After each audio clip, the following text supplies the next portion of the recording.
Thanks very much for coming here today and being part of the IWN's Digital Metering Workshop. Just like to introduce myself. My name's Michael Thomas. I work at Bar and Water in research and development. I've met a fair number of you in my time that I've been involved in IWN. I also double up as IWN's program lead for knowledge sharing and collaboration. So yeah, more or less try and do that in my after hours capacity, or sneak it in a little bit. Or for events like this, it probably takes a little bit more time sometimes than you would like. But I'm really glad you made it today. I think we've got a cracking day of presentations to give, and a lot of, I suppose, lessons learned that we can share and so forth. I'm looking forward to today. Thanks for coming. And for the first session, what we've got is basically 3 presentations. Ryan Sullings from City West Water is going to provide an update from their perspective. Ash Walsh from Yarra Valley Water gives an update there, and Dean Barnett from Western Water. So thanks very much for volunteering for that. So we'll go into those presentations. Ryan's going to kick off, and then after those presentations, we'll take the lead from the team on where they want to take questions during it. But once they're done, we'll do a bit of a roundtable wrap and see how everyone's going with things. So yeah, thanks very much for coming, and I'll hand over to Ryan. Thank you. Thanks.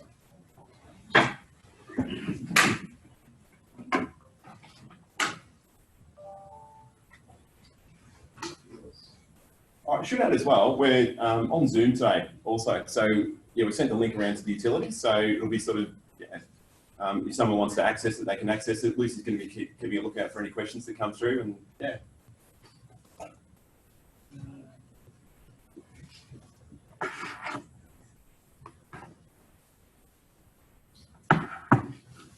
Nice. All right, cool.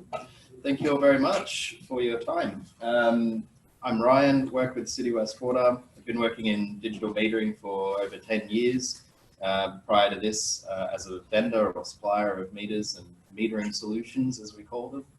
I've had the chance or the pleasure really to work with maybe a third or half the people that are here today over those years. And more recently, I've found that City West Water has embarked on what's one of the largest and most ambitious and most complicated digital metering experiments in Australia to date. And I thought I'll pack up my life in Sydney about 6 months ago and move down and become responsible for the technology behind it. What could possibly go wrong? So today I want to share in this presentation in what feels like limited time, as many transferable learnings as possible from what we've done that may be of benefit to some or hopefully all of you. So what's driven us to explore digital metering is ensuring water security for the City of Melbourne into the future. You've probably all heard that the population growth for Victoria is rapidly increasing. You mentioned there the historical look. The population growth of the last 200 years is about to be replicated in the next 50. So the rate is increasing. There's also changing climate, so there's more severe droughts on the horizon, not just at present, but as the cycles continue over the years coming. Alternative water supplies are incredibly expensive. Digital metering, if we can reduce consumption and losses, maybe we can mitigate more desalination and other alternatives. We're also working in a joint program with Yarra Valley Water and South East Water. So the 3 metropolitan utilities get together, meet regularly, share ideas, and divvy up the workload. One thing that stands out to me about City West Water's approach is that it is genuinely a customer-first approach. We're not using technology looking for somewhere to put it. We're really trying to find out what's going to work best for customers. So we've got to focus on providing as much value to customers as early as possible, rather than perhaps focusing on network optimization or things that benefit us but customers don't necessarily see.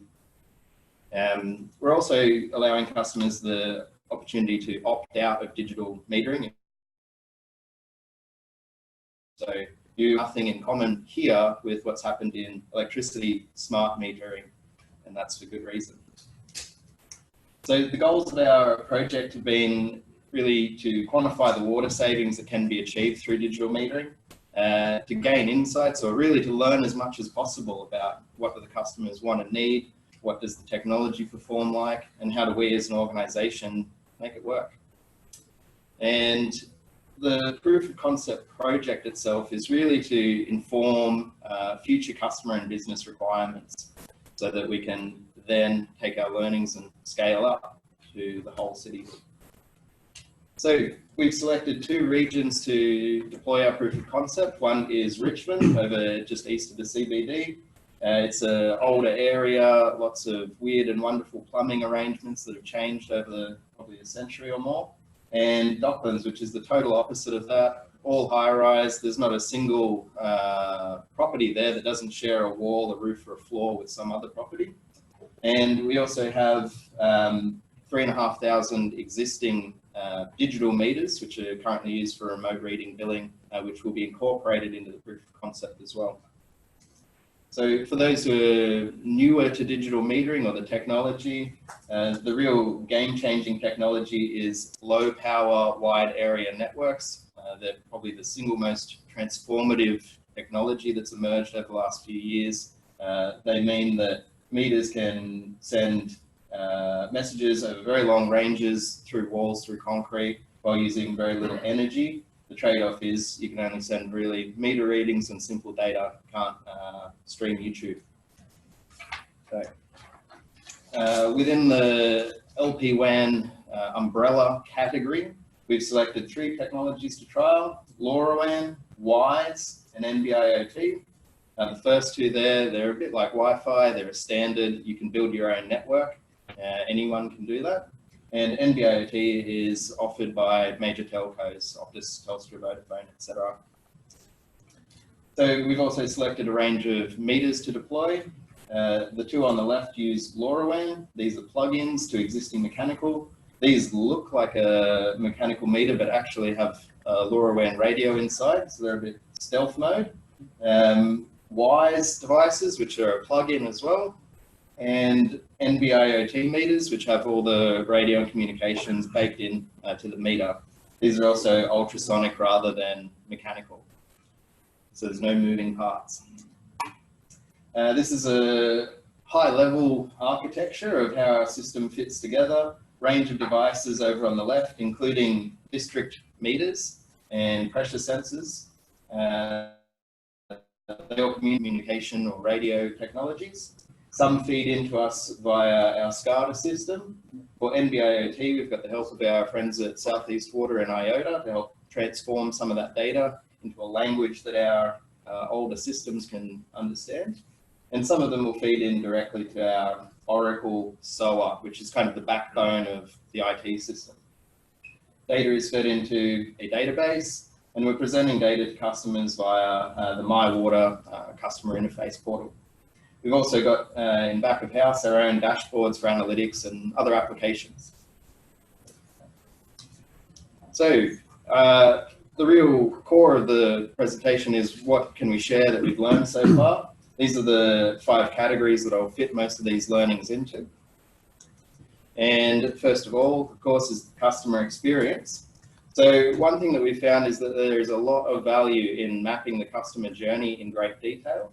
And within that is asking the right questions. So one of our customer engagement specialists posed a question in a survey group of how many dollars per day of leakage would you want to be notified about? And the answer was $15 a day. Anything less, we don't really care. So that would suggest that customers don't care about small leaks. It would suggest that customers only care about a few kiloliters a day, which is a lot for a residential property. So when the question was rephrased it started off as how much would you care about so they reposed the question as to how much water loss in dollars would you care about in a quarter? Because $15 a day is $1,350 a quarter. So when the question was rephrased, people changed their answer to just $1 or even less. Basically, any leak, suddenly people wanted to know. There's also some significant learnings that we've had around privacy and managing privacy for customers. So If you think about people moving in and out of properties all around the city, all day, every day, thousands of them every week, we've got tenancy and owner change issues. If we're providing a portal to a customer and that customer moves, does their data go with them? How do we turn the data supply off so that the new tenant moving in doesn't see their water usage? How does a landlord not see when their tenant is at home? Because that could, be a breach of people's privacy to have people knowing when they're around. We're also trying to figure out what level of features do our portals require. We might only be providing a basic view. We might be providing some more clever insights, more information up front. We've also found that less than 1% of customers have actually opted out of the proof of concept. Initially, we thought this might be higher. Turns out people aren't so fussed or concerned, which is good. And we're also focusing on providing customers insights rather than data. The theory is that there will be limited value in providing a portal and graphs, and there'll be a lot more value in providing people simple messages that they can understand. So in terms of the operational infrastructure, automation is the key to being able to scale up. Our proof of concept has a lot of manual, labor-intensive components to it, which introduces a lot of room for error and also takes a lot of time and cost.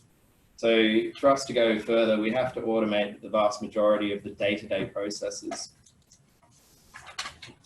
In terms of asset management, digital meters are vastly different to mechanical. There are dozens more parameters that we need to track and record. For example, mechanical meters don't have any wireless communications. There's about a dozen parameters to keep a track of in just the wireless comms component alone. We also need to consider how we can integrate siloed business systems such as our asset management, our billing, and whatever software will be managing our meters in the future in terms of their comms and radio performance. The meter rollout has had huge amounts of learnings in it. We can talk all day just on that, but you see here, this really neat, tidy, beautifully compact plumbing work was fantastic for small mechanical meters. But when you have a meter that's 20% wider and 80% taller, it simply doesn't fit. So we intended to roll out about 400 to 500 of these larger mechanical digital meters. And we found that about a fifth or a quarter of them simply couldn't fit where we thought we would put them. So we've had to revert to plug-in devices for some of these to avoid having to rearrange all the plumbing work. We've identified 30 business processes that we've transformed, and we know that there are hundreds more required in order for us to go digital. If you consider our business as usual has been continually improved over many decades, and we've got many people working in that, it's a huge task to undertake. We also need to transition more from project delivery orientation to program delivery, thinking more longer term. And we certainly need some more people and skills, ideally people who've successfully rolled out 500,000 meters. If you know anybody, give us a call. I'm aware of the time too, so I'll accelerate a bit. Here's a big list of some of the key facts and figures, but I'll highlight that over 13% of the installations we attempted in Richmond couldn't be completed the first time, largely due to access issues or the plumbing not being able to physically fit the meter. Very few due to any sort of customer objection or opt-out. We also found out of the almost 1,000 devices deployed so far, we've got 29 customer leaks. At one point, 18.5% of all water that we were recording was leaks on the customer side. And about 14% of that was one outlying site which had a $10,000 per quarter leak, which I'll show you in a moment. So we're using dashboards to track the performance of our system. These green dots are happy and healthy communicating meters. The red ones, all of the red ones on the map are known to be in very deep pits, very poor radio signal environments. And you'll see the metric we're recording for their performance is how many expected meter readings are we actually receiving. It's nothing to do with RSSI or any sort of measure of radio quality. It's how many meter readings do we get. We're also tracking the performance of the rollout, how many meters can we deploy, in what sort of time frame. And we're sharing these images around the office. This is an older screenshot. We're sharing these around the office to engage the rest of the business, because digital metering touches on just about every single department or group within the organisation. So this site is that high use or high leakage outlying site. It had 2 water meters supplying 1 property. This is one of those meters. You see here we've got excellent quality data. We've missed a single meter reading over 1 week. You can see a clear trend of continuous usage and actually increasing the baseline, so a leak that's growing. This is the other meter. You see here that it has quite moderate, poor quality data coming through, lots of meter readings missed, and it's well below our target that we set of 85% of readings received, got less than 70, but we can still see that there's a clear trend of a leak, which goes to show maybe we don't need 85% of readings. Certainly we don't need 100% to prove things like leakage or changes in usage. So digital metering was able to identify this issue, and we were able to alert the customer. They fixed the leak, and then this goes back to, I think this was a Saturday, but you can see that's more like a normal usage down there rather than up here, saving them 10 grand a quarter. So the next steps for our proof of concept is really to deploy the remainder of the devices in scope, to release the customer portal to a select group of customers, and to continue to evaluate the performance and the results. For a customer portal, I mentioned My Water. We're branding this as Tapped In, and we'll be customizing this to some degree to give it the look and feel that we found that our customers are after. And we're also using Whisper, which is a text messaging application. So rather than people having to go and log into a portal, which they may not continue to do after some time, we're going to send push notifications via text message with simple messages about what sort of scale of leak or problem that they may have. We could also potentially benchmark customers against each other to give them a look at how they do compared to their neighbours. Beyond the POC, and over the next 12 months and beyond, we're really trying to refine the inputs into the business case. That includes developing the procurement strategy for going forward, future operating model, and finding really what are the customer requirements and how do we meet that with a technology solution. Cool. Thank you very much. Answer a couple of questions there. Does anyone want to ask any questions? So when customer is opted out not to connect with digital metering, what is our rights and what is their rights to say no and our rights to install, and how we tackle? And if they opted not to install that digital meter, then just for that one or couple of customers, do we have to do the manual reading? How do you do that? Yeah. I'll start with the manual reading. All meters are still being manually read, whether they're digital or not. That's until we build full confidence in the remote reading and the technology. They're all being manually read regardless. And for customers opting out, it could be interpreted that we have the right to replace their meter wherever we need to due to age or wear. Some of these meters aren't that old too. So perhaps it's not black and white as to which ones we can or can't just go and replace because we want to. But we're certainly giving the customer the opportunity to opt out wherever possible, because as we've seen with smart energy metering, it can be a contentious issue. So we're approaching with caution and giving the customer every chance that we can to give them the experience they want. And You do need an opt-out.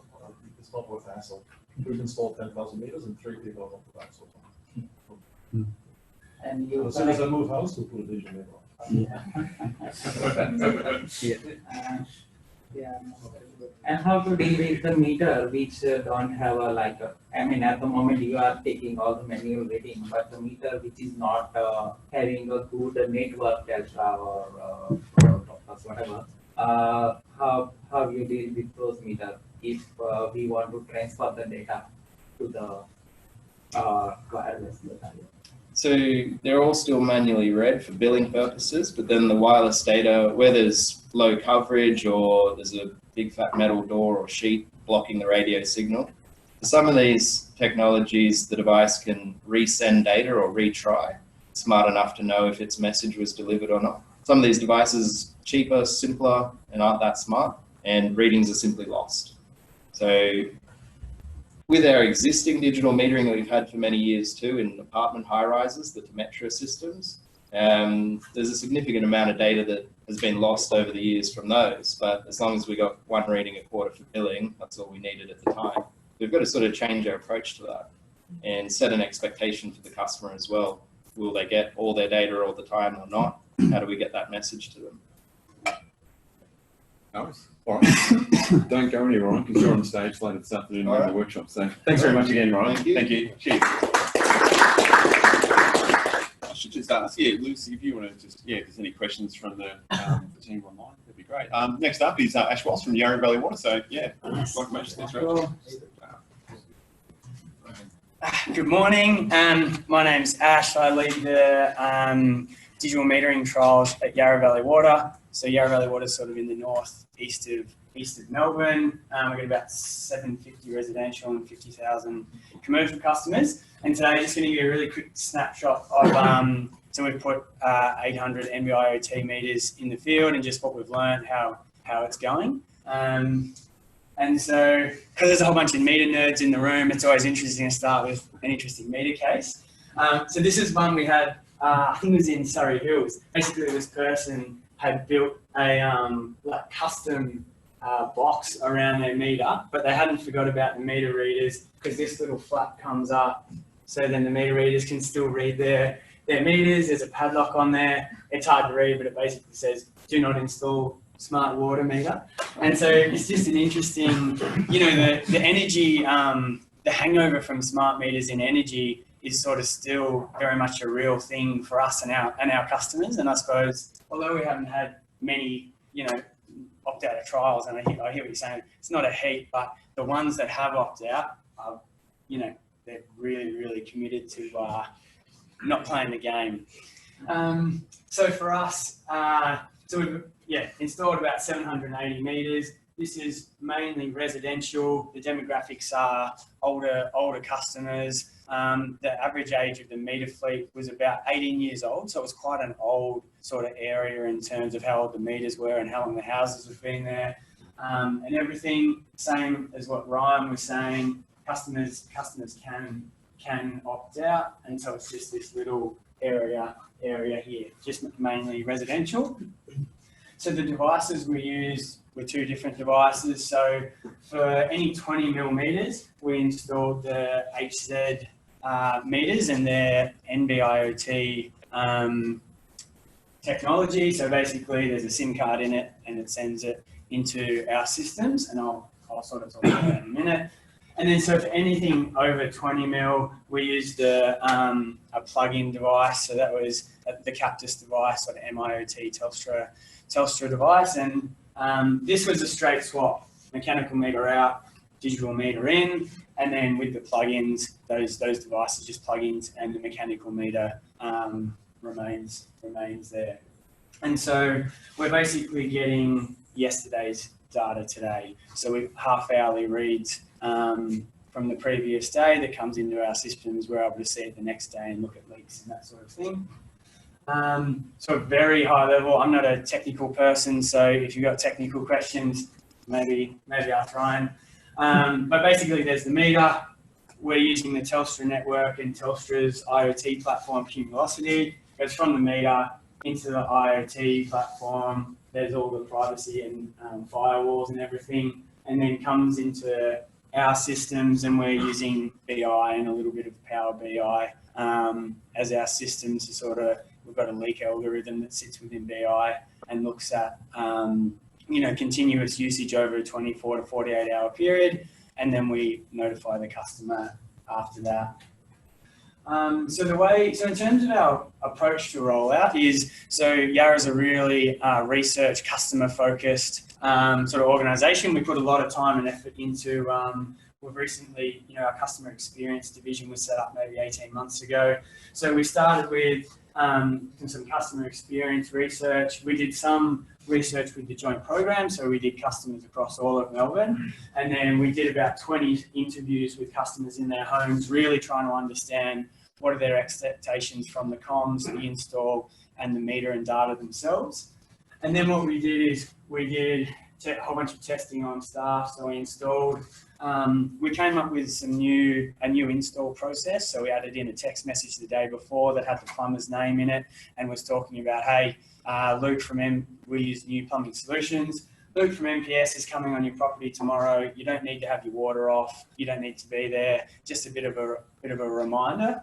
And then we also tested out having, we sent out a customer liaison that was someone from internal in one of our teams. They went out with the plumber, knocked on the door. Hey, I'm from Yarra Valley Water. You're getting a digital meter, a bit of an education piece, and also to validate their data. Because what we found is Yarra we don't have great customer data in terms of emails and phone. And so we put a lot of effort whilst rolling out the meters to capture those two bits of information. Because putting in a digital meter and then sending a letter about a leak kind of makes us look silly. So we worked really hard on that. And then eventually, so this staff actually didn't necessarily, which is good, didn't go that well. We installed a meter on a neighbour's property. Some meters didn't come into our system. So there was a few teething issues, which were good they happened there rather than later. And then we went out to customers after that when we'd, not say it wasn't perfect, but we got most of it sort of right. So this is at time of install, just sort of some of the higher level information. So one big one for us was, so there was 50% of people home during the install, which is not something we expected. We probably thought it would be, I don't know, 20% or less. So that was interesting. In terms of when we rolled out the meters, out of the 780, there was only 2 that didn't work, and we had to go out and replace all of the others, registered to the network and started sending the data. So back to the customer opting out point of view, there was 4 people that said, we don't want to be involved. And the way we did that is people couldn't just opt out easily. We actually sent them to our case management team, which is sort of our escalation team in our call center, and sort of tried to have a discussion and talk them out of it. Main reasons were radio frequency health issues. This meter is going to impact my health. The one that's come through really strongly that we probably didn't see was around meter readers losing their jobs. That seems to be, our staff and our customers, that seems to be a pretty strong conversation that's been happening for us. We asked some questions about how you want leaks. Most people said text, followed by email. Not many people said letter. And so at time of install, and we're assuming these are pre-existing leaks, we had 7% of that 780 identifying as having continuous usage when we installed the meter. And so one interesting piece there is, in our business case, we talk about leak allowances reducing, and we should be able to get rid of most of that expense. But I think what we learn out of this is when you install the meters, your leak allowance is probably going to increase in terms of the money that you're giving to customers initially, and then it should drop off. So customer leaks has been a really big focus for us. So we seconded someone in from our customer care, our contact center team, almost to solely look after actioning leak alerts and speaking to customers. And we've been offering water audits. So we send someone a letter, send someone a text and say, hey, you've got a leak. This is how much it is. This is how long it's going for. Here's how you can fix it. But if you want some help, we've got a free water audit service that we're offering. And so basically, as I said, we monitor the usage. So that's in BI. We're saying anything that's continuous usage for 24, 48 hours, we say that's a leak. And then we inform the customer. We've got some rules for whether it's a large leak or small leak. So a large leak, we'll call the customer sort of as soon as possible. Whereas small leak, which is however you deem it, we'll just send them as a text message or email, and then we'll send them some reminders, sort of, in the next few weeks.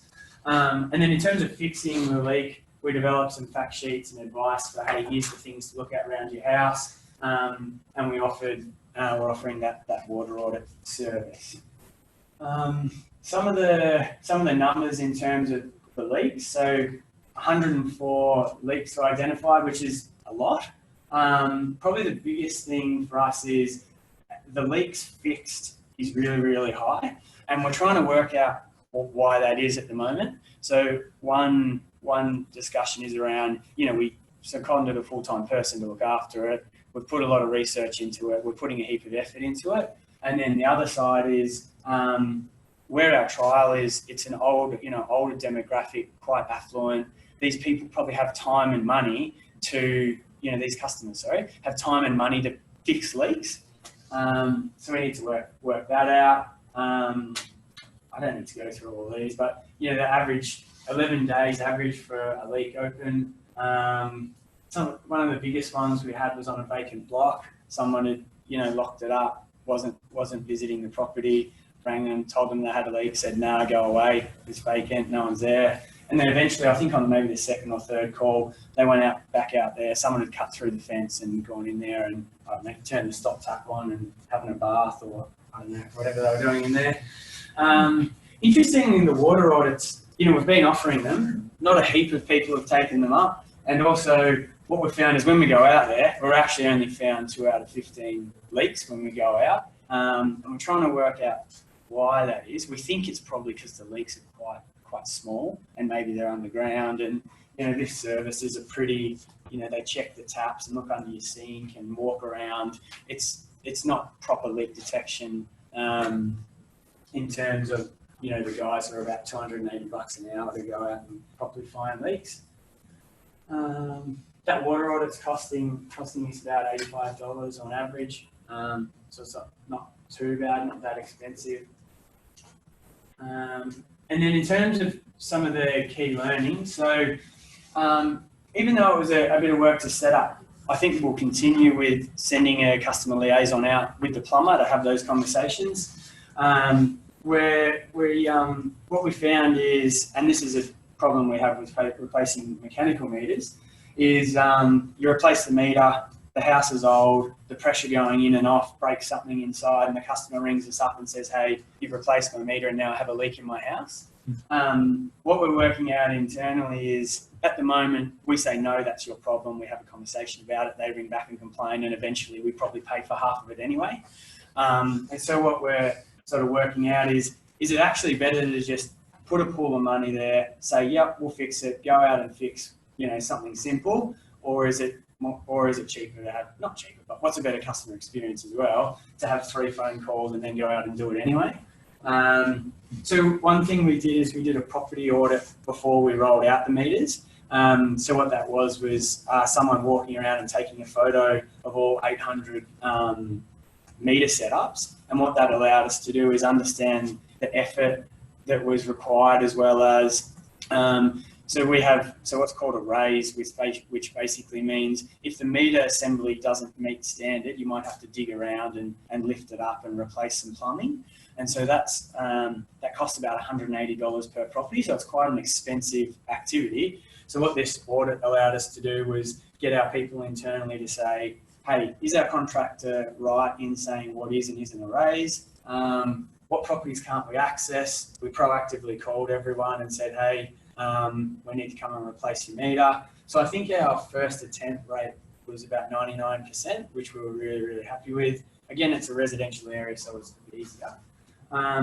We had a dedicated admin person within our install contractor to look after customer queries, send text messages, provide a good customer experience. There was a lot of questions. We put a lot of information in our comms and told our customers a heap of stuff. And I think there was probably 2 schools of thought about, is this BAU and you just plow through and do it, nothing to see here? And I think we're probably sit on the other side where we're pretty happy to give a bit of information up front around, hey, here's what it means for you, and trying to educate customers along the way. Definitely try and get mobile and email details as you're going through this, and action leaks as soon as possible. So in terms of improvements, don't install a meter where a leak's identified beforehand. I think that's normal practice, but we had an issue with that. Because we had some delays, we sent a lot of letters, and the more letters you send, the more people that opt out. That seems to be a bit of a trend, and you annoy people. We were pretty delayed, and we made some promises we didn't meet, so that probably wasn't that good.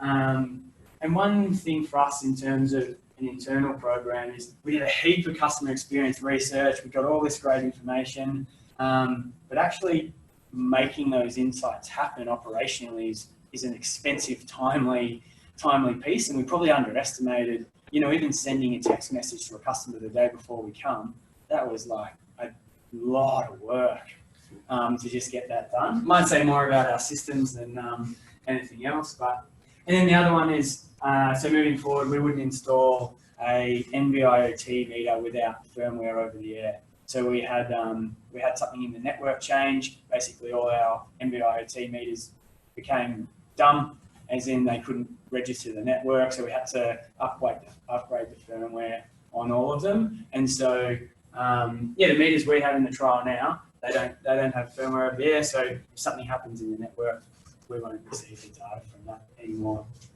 Really quickly, because we're running out of time. Next steps, we've got a customer portal and a mobile app that we're going to release to customers sort of early next year. That's me done. Any questions? Thanks, Ash. Brilliant. We might have time for a couple of questions. Maybe Ash, just a question for myself. The digital meter you showed at the start, the one that had the little sign on it. How long did that take to make for yourself?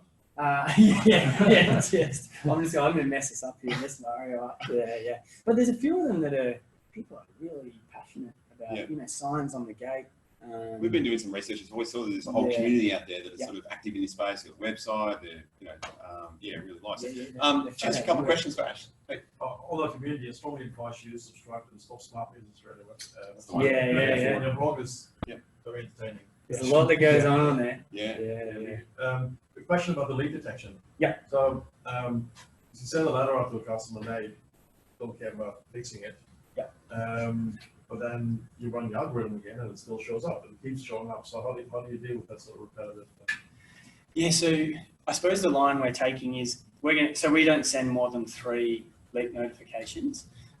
So we're saying if a customer hasn't told us to stop, we're going to go through and send those 3 notifications. What we have had is some conversations where people are like, it's too small, it's too expensive to get a plumber out, so stop sending me messages. And so that's when we'll stop. It's a bit easy for us at the moment because we've got one person who's dedicated and looks after the leak alerts. So, if there's a repeating leak on a customer's property, which we have had, is they've had a leak, they've fixed it, and then a month later it comes back, we'll go through that process again and send them another leak alert. Because the research sort of told us, if you know something, tell us. And so we're trying to find that line of annoying and helpful. John? Yeah. Did you go back and check around people who had repaired their leaks? One of the good pieces of information we've had, so next door to us, Federation Shire have done all of it. But one of the things they learned was they were notifying, especially in the case of pensioners, and saying you've got a leak, then they get a plumber in, so they might have had an extra $20 a year of a leak. They then go and get a plumber in, and now they're stuck with a $1,000 bill of repairing the leak. Yeah. And then they're sort of saying, well, who's paying for this? And that there was quite a lot of those when they thought they were doing the right thing by telling them about leaks, and then that put people under a lot of pressure to then repair.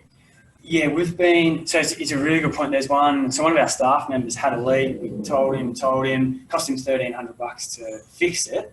And so from our point of view, we can provide a leak allowance for the water that was used. But yeah, we've tried to be really upfront with people to say, this is your responsibility to fix the leak. We aren't going to fix the leak for you. So we've had conversations about I'm not fixing my leak, but not I've fixed my leak and now I want money from you. But I think the thing for us would have been fairly clear as you can be upfront that like this is your responsibility and not ours to fix. Yeah, it's one of the real challenges, isn't it? I mean, water's pretty cheap. And so you can have a leak and it's like, well, just let it go and it's not going to, if you have to replace your toilet and so on, then you've got to look in the toilet. It's an expensive versus, business. well, it's not going to be paid off until 5 years. So I think what will be interesting for us as utilities is as the long run marginal cost of water goes up and up, will there be a stage where all of a sudden us sending out a plumber for $500 a property, all of a sudden outweigh, like that's a bigger benefit than losing the water? But yeah, so, I was just curious if you had actually during your planning of this considered that option of getting more involved in that customer lead repair side of things. And was that a consideration from the start? Or yeah, it was definitely something we thought about, and then we just copied it to Southeast Water and said, hey, let's do a water audit. Let's do a water audit as well. And so, yeah, so what we've got is we're trying to be really clear is, hey Mario, this is what the water audit covers. We'll be on your site for an hour. It covers some little bits of plumbing, but anything else, we need to refer you to a plumber. And so we've tried to have that conversation and we've been working really closely with our installers to have conversations like that. It's like, hey, here's what we cover. Just so you know, we can do this, but we can't do this. And customers seem to be okay as long as you're clear about what you cover. But not many people will be interested in it. It'd be good to do it in a different demographic where that might change, where people might be more interested in getting the water audit. But in our future strategy, we are looking at beyond the meter services and whether that's something we want to get more involved in. Great. Yeah, cool. Thanks, Ash. Thank you. Just a couple of points. The presentations will be available. I'm going to make those available on the Knowledge Hub. So if you're not on the IWN Knowledge Hub, jump on, get a registration. And if I could just ask, when you're asking a question, just to reinforce the networking side, introduce your name and where you're from as well. That'd be really helpful, so we get to know each other. Dean, over to you. Thank you. So good morning, everyone. My name's Dean. I'm from Western Water. My role there is Manager of Field Services Network Operations. And if you're wondering why we don't have our digital metering manager here today, I've got a very good reason, is that we don't have one. So I'll explain how I get involved with this. Is that out at Western Water, we set up these things called task force, and it sounds pretty cool. And really what it's designed to do is get people to do extra work on top of their normal day duties. There's quite a few people guilty of this. I'm one of them. So we've got the process around that is we have an executive sponsor. They keep things moving, a project manager, and then all these people were volunteers, but we got the right group, the right mix that we needed to discuss and implement some digital metering trials. So our history, we've been dabbling with this for about 5 or 6 years. Our intent with this is not to be at the leading edge. We made a decision early to be a smart follower in relation to digital metering. And I guess the previous presenters have probably talked about some of this, but we started off with this Aquatrip device. I'm not too sure who's familiar with that. Nifty little tool that you can plug into the meter. The remote control sits at the house and they get some data on their meter consumption. Everyone finds it really interesting, probably for the first 3 weeks, and then they start to lose interest. And probably the biggest alarm they get is the battery alert when it goes flat. We've also dabbled in things with SMS, Sigfox, LoRaWAN, different types of communications. And what we're just trying to understand is how well and effective they worked. The thing that we learned early in the piece, and I guess over probably the last 5 years, is that a key thing that comes to mind for me is that if you manage small amounts of data poorly, when you increase that, you do it even worse. And that's one of the lessons we got at Western Water. So we ran a trial, we had a small trial. Like I said, we didn't do too well with the data. We did the next one. Oh, surprise. We're still not that crash high, but we're getting better at it as time goes on. So with our evolution on the timeline is that we've started to build a business case over the last couple of years and incorporate some of those learnings along the way. So what have we learned? You can see when we say what have we learned, we've got more questions probably than we have answers. But some of the challenges that we've had is around multiple vendors. So you might get a meter provider and a communications provider and a third party in between. So that was something new for us. And how do you set up those contracts and service level agreements? What do our customers want? So each water corporation is doing surveys. We were doing some customer forums as well. We had a good chance to talk to our customers in relation to price submission. So I was just saying to John before, we were unlucky enough to do a 2-year price submission and now into a 3. So we had a lot of community consultation around that. and we flicked in the digital metering question, so we get a good understanding of what they're after. I've touched on data, and I'll touch on these other things as the presentation goes on.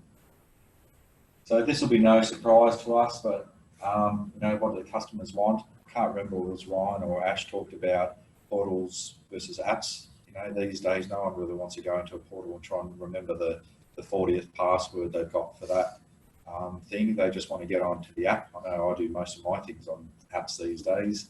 I get messages on Facebook and can do my banking.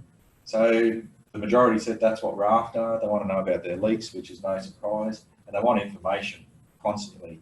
So we're still sending letters out, but they wouldn't mind if they had the Western Water app, like a little pop-up message saying there's works in your area. They wanted us to be proactive rather than reactive, and also options around billing. So no doubt you would have discussed this in your own water corporation. If you get data, you know, you could almost go to fortnightly billing if that suited some customers that might be in hardship and get paid fortnightly, paying smaller amounts. So I don't think there's any surprise there. What we've noticed up to date is that our business case just on digital metering doesn't stack up at the moment. So that's why we haven't gone for a full rollout. But I should have mentioned this earlier, is when I talked about the task force and we've referenced the working group, is that we're talking about intelligent networks. So what our business case looks like now is not just digital metering, but it also includes a smart network, and that's how we believe we'll get that across the line. And then the benefits, which will probably be no surprise to anyone, is around master planning. So understanding what your network's doing, not over designing a network just for peak times. And the other thing I guess worth mentioning is that for our business case, the meter price doesn't stack up for our business case at the moment. So while the meter price, you know, sort of hovering around at the moment, the communication costs are coming down, and that's a positive thing. So this is more about what our end game looks like. So I grabbed a little scenario from Woodend, so a rural township in our region, and this is the end game for our business case. So we're looking at an intelligent network. This trial, what it's showing is that we've got a couple of district meters, so it shows all the water that's coming into that area. We've got digital metering at the customer's property, so we can see what comes into the network and where it goes. We've also got sewer nodal monitoring, so we're watching what comes in from the waterfront, we're watching what comes out at the other end, so to speak. And we're also doing monitoring of water quality in the network, and we're using Telstra's NB-IoT to do that. So some of the initial learnings that we've had in that space is that Woodend, being a semi-rural sort of population, is that it's not like residential. So over the summer period, what they're doing is they're plugging into those hoses into your outlet pipe, and they're doing the washing, and not putting it down the sewer, putting it out onto the grass around the house. So, oh yeah, okay, that's interesting. What does that mean? At the end of the scheme, we've got a recycled water scheme. So in summer, we need the water. So we can see early that we're not going to get a water balance with our recycled water scheme. So before we were very reactive in that space. Now that we can pick up some of that intelligence, we go, all right, we better revisit that water balance. The other thing that we've noticed is that while they're doing that, we start to lose the water to solid ratio in the sewer.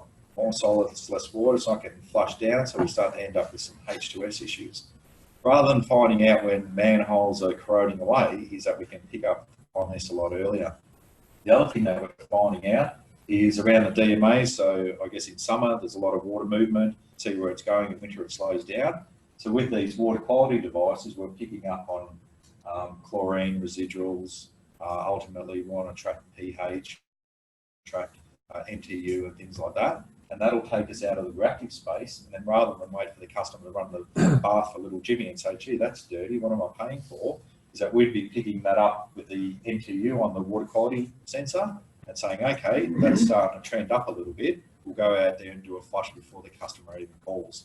So that's a space we're trying to get into. We're also looking into this technology and saying, well, that's a little bit different if we're in rural Woodend versus CBD Sunbury, where industry is. So if we can start to pick up these trends, we're installing things like auto flushes into our network. And what we do is we set the time on it. And what we'll set it for is just say 1 a.m. to 1:30 to do a flush of 20 litres a second. We can watch our chlorine residuals increase, our NTU drop off, and go, yep, that's good. I guess while we're getting smarter with our thinking is that then if I was to get the Western Water bill, I'd say, I'm paying for? I don't see these guys, they're not doing anything. So we're rethinking our comm strategy around that too. And what we might do is we might send the industry in summary when we're doing the auto flush, saying that we're flushing tonight between 1 a.m. and 2 a.m. You won't notice a thing, but if you were outside at that hour, you might hear some noise from the auto flusher. So just a different way of thinking. Just our design, ours is quite simple. So our meters are feeding via NB-IoT communication via our meter in the cloud and then into Western Water's data warehouse. And then we're grabbing that information, trying to present it in a meaningful way via some dashboards. But that's not our end game. That's just an interim solution. And I probably should have mentioned this earlier, is that for all our trials today, we haven't given the customers any information yet. So what we're trying to do is just get our data in order at Western Water and get some confidence around that before we provide it to the customer. Now, having said that, we've had zero pushback on any of our trials, which has been interesting to date. Hasn't been squeaky clean. We've had a few customers contact us about just some extra information, and that's it. And then what surprised me about it is what's in it for them is that there's been nothing in for them at the moment. Yet they haven't pushed back, asked a couple of questions, and then we follow up with a survey at the end saying, would you do this again? And they go, yeah. So I don't know whether just easy going out our way, but yeah, we haven't had too many problems so far. Having said that, I got onto that website too, Peter, that you just to monitor if there's a storm brewing, but I haven't seen anything on there. They're very busy with 5G though. Yeah, I thought, well, you guys are busy at Collar, but maybe you can be a distraction and I'll go and do something. That's all that one. Have they? It's on their website. Yeah. About you guys? Oh, right. That's a shame. Gave a very rational response. Yeah. On the left, that's our Woodend trial, and we're going just the next step. So nothing exciting about this, but what we're doing is we're just rolling it out to staff. We just want to test the NB-IoT system across Western Waters region. And the other thing that we don't say at work is we just want to check all the staff have got meters at their property. So anyone who doesn't put their hand up, yeah, they could be in the spotlight. Our trial objectives, nothing out of the ordinary here, is that we just want to understand the real business value of this and also the value for our customers as well. And then this is the exciting part when we start to understand some of the data. So this is just an example of a concrete batching plant. You don't have to be a mathematician or anything like that, but you can see these massive peaks there, and then it drops off to nothing. So if we're having issues with the network saying, oh, well, it's getting stirred up by dirty water complaints, say, well, there's probably a good reason behind that. With this information, at least we can go to the concrete batching plant and say, do you have to use the water like that? You have to be this like flat out and then off to nothing. So there's some follow-ups that we'll be doing. And similar with the recycled water scheme. So I've got a customer here, same thing. You look at these massive peaks and then nothing. So our assumption on face value is, because it's a recycled water scheme, is that they're probably topping up a dam, filling it up. And then with this information, we can go back to them and say, well, do you have to turn your service on like flat out to fill the dam? Or can you just trickle it in? Or could you do it overnight? And you can start discussions and take pressure off the network, but also meets the customer needs at the same time. But without the information, you haven't even got a starting point on this. And this is pretty much our end game too, is we just want to smooth out that demand. So again, that data is valuable to us around how do we manage our network and really what's happening out there. So my running joke at work is they call me the manager of field services network operations, but without too much info, what do I actually manage? So this will get us into that management state and also proactive rather than reactive. Positives today, I've had good meter performance. I talked about there, zero customer pushback. The staff seem quite excited about it too. I can't remember who mentioned it before, whether it was you, Michael, or someone, about this transformation. We've had mechanical meters out there forever, and now we're going to the next stage. So the staff are quite excited about that, and that's probably why we've got a decent working group on this too, because they're volunteering around their normal day-to-day works. Some of the negatives, and this is probably something that's just more related to Western Water, is that our field staff are in-sourced, so they're out there fixing breaks and doing a whole range of other things, and we're trying to roll out some digital metering trials too. So depending on where they're at on any given day, we might not get the meters out there as fast as we like. So that was a challenge. And we've had some minor communications issues with the network. So we're working through those as well. So the end game, so what does the end game look like for us? So I touched on that intelligent networks. That's where we want to get to. The other thing is that we're sitting back waiting, watching everyone else with their digital meters. And what we want is a meter with the eSIM in there. So my basic understanding with the eSIM is that we won't be locked into any one provider then. So I don't want to be remembered at Western Water for the guy who rolled out 50,000 meters with Telstra and Telstra shut down or, tripled the price or anything like that.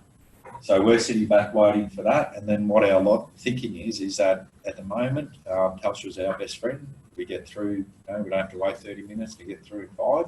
Will that be the same in 5 years? Don't know. Will the price be the same in 5 years? Don't know. But what we do know is we don't want to be locked into that one provider.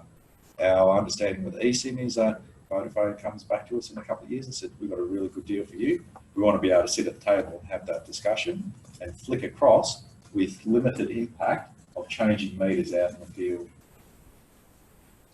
The other thing is, and I know other water corporations are doing this, is because our business cases around intelligent network, is that we're very interested in the meters that have the pressure sensor or the vibration analysis. And our thinking around that is that we're not going to roll them out to every customer, but if we're at a court, for an example, we want one of those meters with a pressure sensor or a vibration analysis so that we can be smartening our network up at the same time. So that's our thinking. The plug that I put out there, and I think you alluded to this, Michael, about God knows how many connections there are from every water corporation sitting at the table today.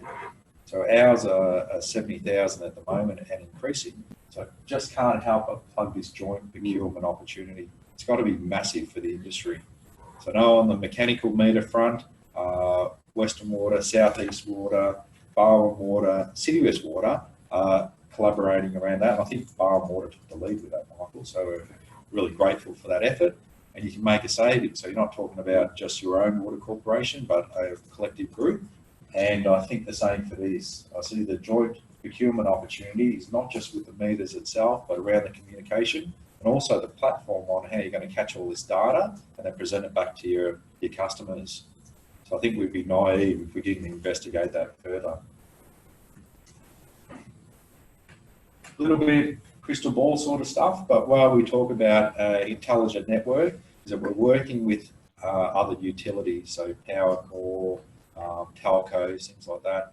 And what our vision is around the digital town. And I don't know whether Coleman's probably done a little bit in this space. I can't remember whether it was Bendigo or something like that, where it was more around the digital town. Yeah, well, City of Grand Bendigo was doing a lot of talking about it, and they got their own little law around that work. Yeah. And we're not putting all their digital meters, all the water meters. And that's our crystal ball. That's our strategy. We'd like to be involved in that. So what we pictured is that you're driving into Sunbury, and because we're all on the same network, you get a little pop-up message and said there's roadworks in Macedon Street. Before you hit the town, you're going to divert off. It tells you that in these 3 streets, the power's off. So before you drive home and try and cook dinner for the family, go, well, I'm going to grab fish and chips tonight. And the water's off in 1, 2, 3 streets for emergency works. And then people can start to make informed decisions rather than get home and go, oh, the power's out, or I couldn't get home the right way because I had to do a diversion. So a bit like Bendigo, that we're just talking about that, but we're hoping that that gets some traction so that we're not looking just in our Western Water bubble, but looking at the bigger picture. And that's it for me. So I'm quite happy to take any easy questions. Thanks, Steve. How far was that eSIM, you think? How far Do you know away? more about that? It sounds- Yeah, not it sure. sounds a bit vague and- Yeah, I think I'm only guessing because I haven't got a fixed date on it, but I would have thought it'd probably be 1 to 2 years away. It's actually in development. So Yeah. Are you seeing, the water quality data? Yeah. Are you seeing that in real time? Is that coming through Yeah. in real time? Yeah, so we're really excited about that. Yeah. We haven't got a heap of sensors out there, but we've got a platform at the moment that we use in our operations center called Water Dynamics, and it shows us exactly where the pH is at real time, chlorine, residual. To be quite honest, the they charge like a wounded bull for those network probes. And at the time, my boss said, you know, Dean, what are you doing? Are you crazy? Why would you want to do this? And I said, what I want to do is bring the data into the business and see how effective it is, and then use that information to build up a business case to get a cheaper version. What's the lifetime for one of those devices? What's the maintenance look like? Maintenance is 6 monthly because you've got, I guess, water quality parameters in there. The lifetime of the probe is 5 years, and the cost of the probe is $6,000 per probe. So that's why, you know, I waited when the boss was sitting down when I showed him the item for decision. He's going, right, it's you want, you know, 4 of these things. And I said, yeah. I said, I know what you're thinking. You know, I'm crazy, but what I've brought in is the information into the business, and then we can see how we can be proactive, and then we use that into our business case to pitch for a few more, but they won't be that device. Yeah, and surely that price will come down. Battery, yeah. We have massive problems in Castle Main where we have to pretty much nuke it with the chlorine to get into the end of the system. Mm-hmm. And I've been trying to raise a business case to have more of those problems. Yeah. And they're on SMS. So you look at our transition from digital metering, we've gone from SMS, we've talked about Sigfox, LoRaWAN, talked about NB-IoT. These probes are on first base. So you can see there, it was a Veolia product. So we talked directly with Veolia and said, you know, you better get a probe that's NB-IoT compatible or an eSIM. You've got to bring the price point down, otherwise you're not going to sell any more of these things. Why we stuck our neck out a little bit with that is that the platform we've got that collects all of the data is a Veolia product. So we knew that the integration part would be a little bit easier, because I've been involved in a couple of integration projects, and while the word's easy to say, anyone who's done it, whatever date, it's like renovations at home, double the cost, double the time frame, and you might be sort of close. Well, thanks very much. Lively discussions taking place there every morning tea. One of the things last year when we held the digital metering workshop was there was this idea that sort of industry came in, they presented, and then they left. And the feedback I was getting from a number of quarters was, gee, it'd be great to be able to stay with utilities and have a bit more of a fulsome discussion around issues, do a little bit more networking. So one of the aims this year was to really open it up a little bit to industry, to invite industry to come in and to meet people, to hear from industry's perspective as well, what some of their challenges are, what the latest products are, what's on the horizon. So that's really the aim for today, and really sort of, I guess, just trying to open it up a little bit more.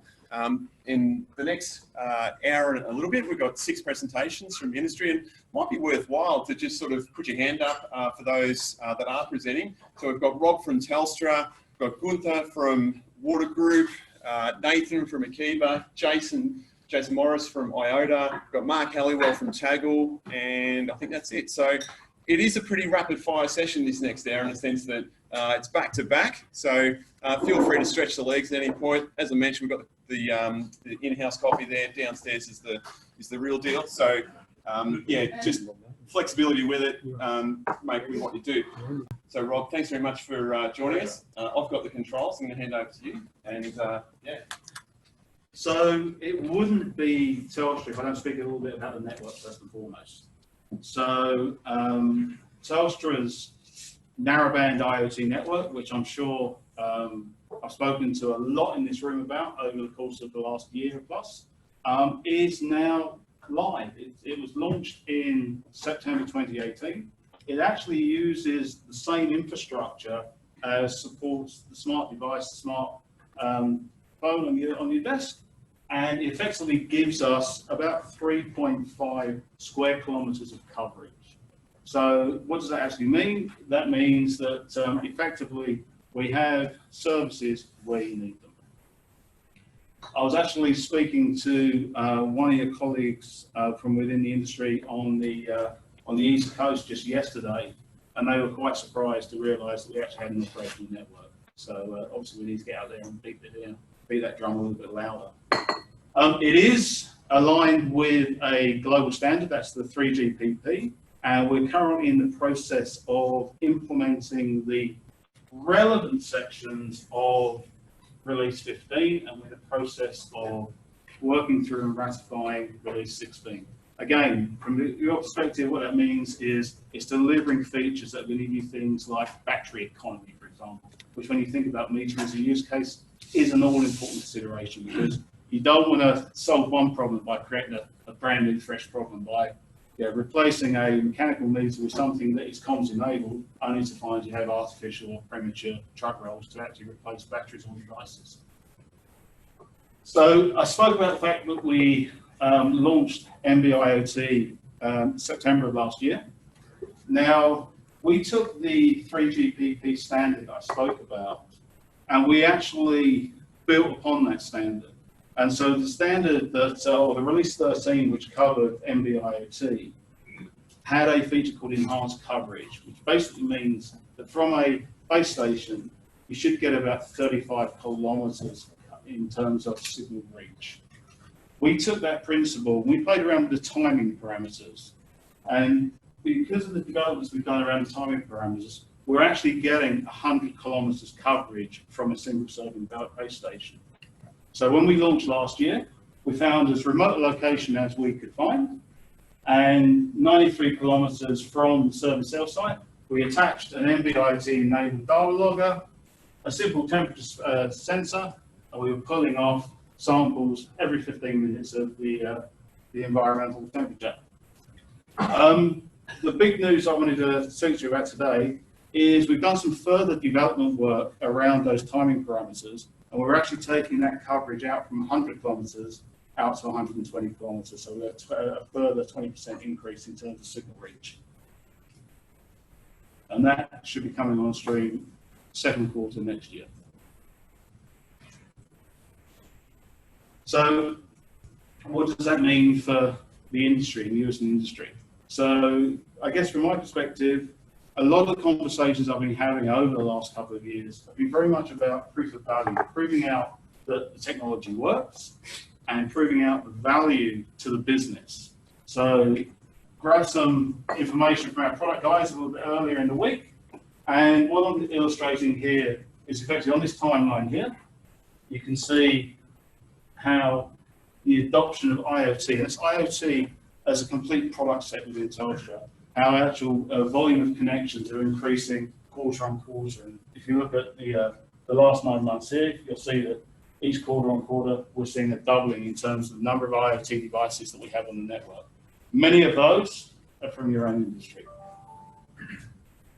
The other thing, just to highlight here as well, is we're starting to see those proof of concepts now go into operational adoption.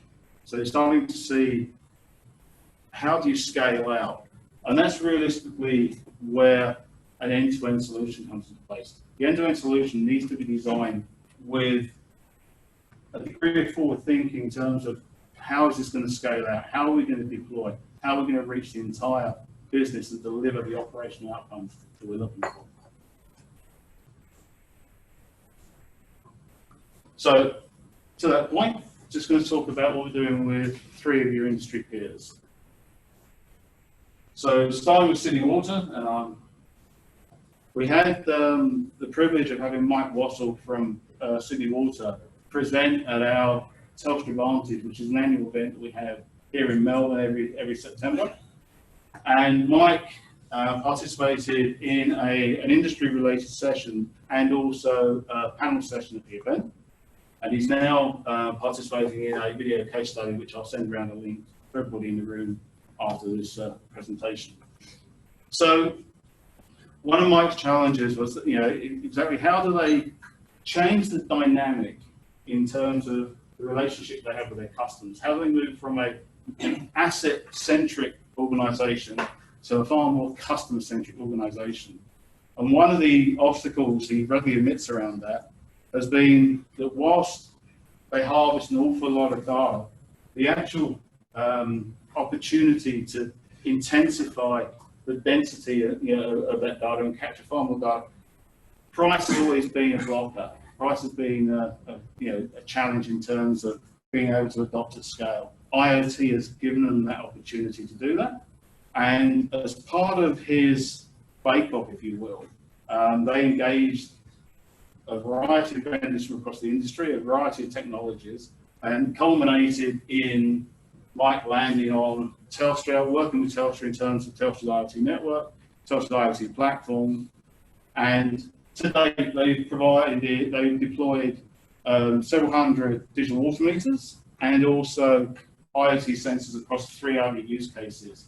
One of those use cases was in respect of sewer level monitoring. And in terms of environment overflow, in the 9 months since they deployed the solution, they've actually averted 23 incidents within the business. And that in itself is quite a powerful testament to the success. The other thing Mike's very, very frank about is they've stumbled at times, they've failed at times, but they have learned from those failures. And so he's very much of the mindset, you can learn as much from your failures as you can from your successes, if not in some respects more so. So where we are now is they're just about to go from 500, I should say, digital meters to 10,000, and that deployment is just about to commence as we speak.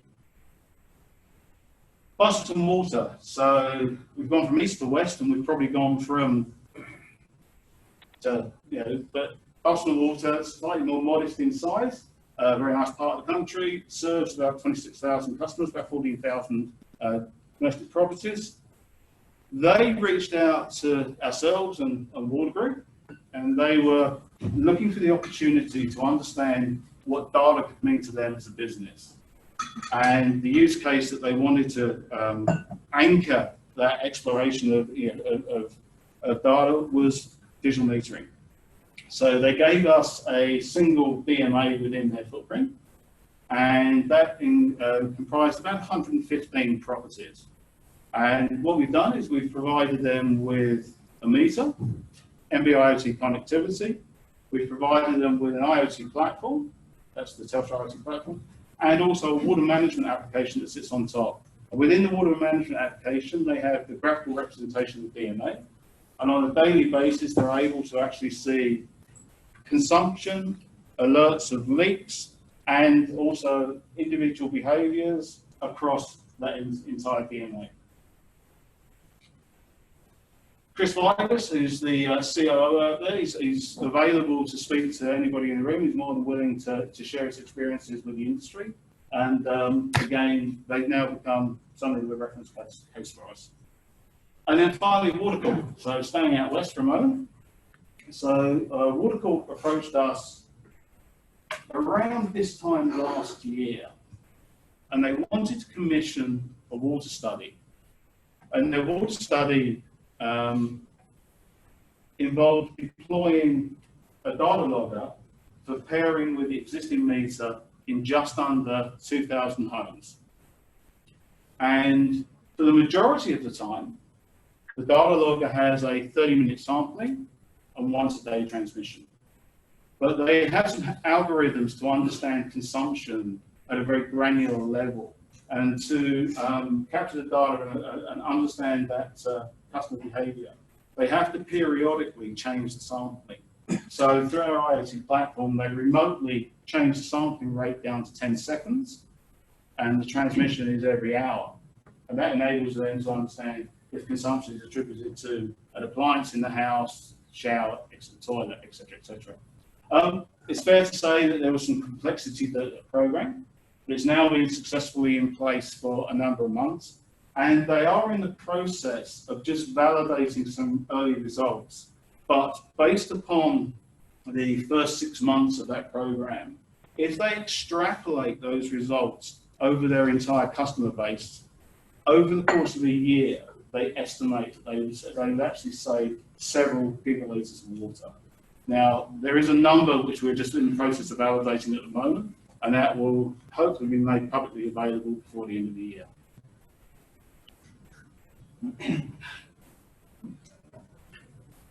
So, very quickly, sort of dance through those three reference cases.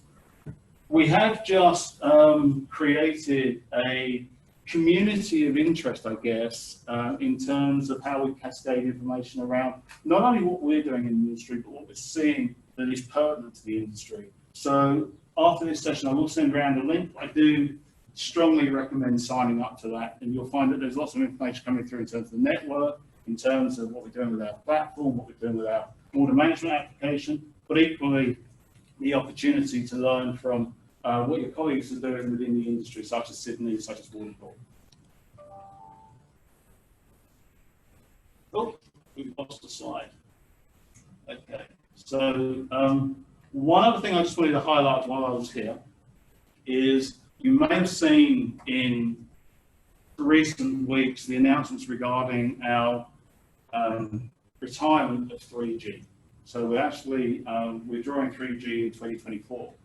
Now, the reason I raised that in the room today is many of your businesses will have existing 3G telemetry that is supporting, for example, your SCADA operations. And just want to highlight, the need to actually engage and start talking about what the migration plan is away from 3G, because if you think about it in very, very simple terms, let's imagine that you had 1,000 endpoints, all supporting SCADA, all with a degree of mission criticality. That effectively means over the next 4 years, you fundamentally need to actually change out that endpoint on the rate of 1 endpoint a day.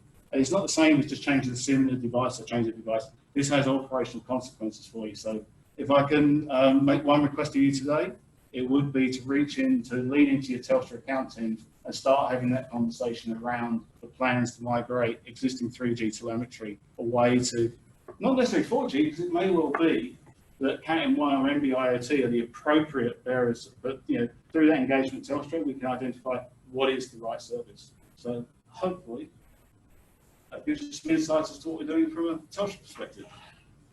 Thanks, Rob. Thanks, Cameron.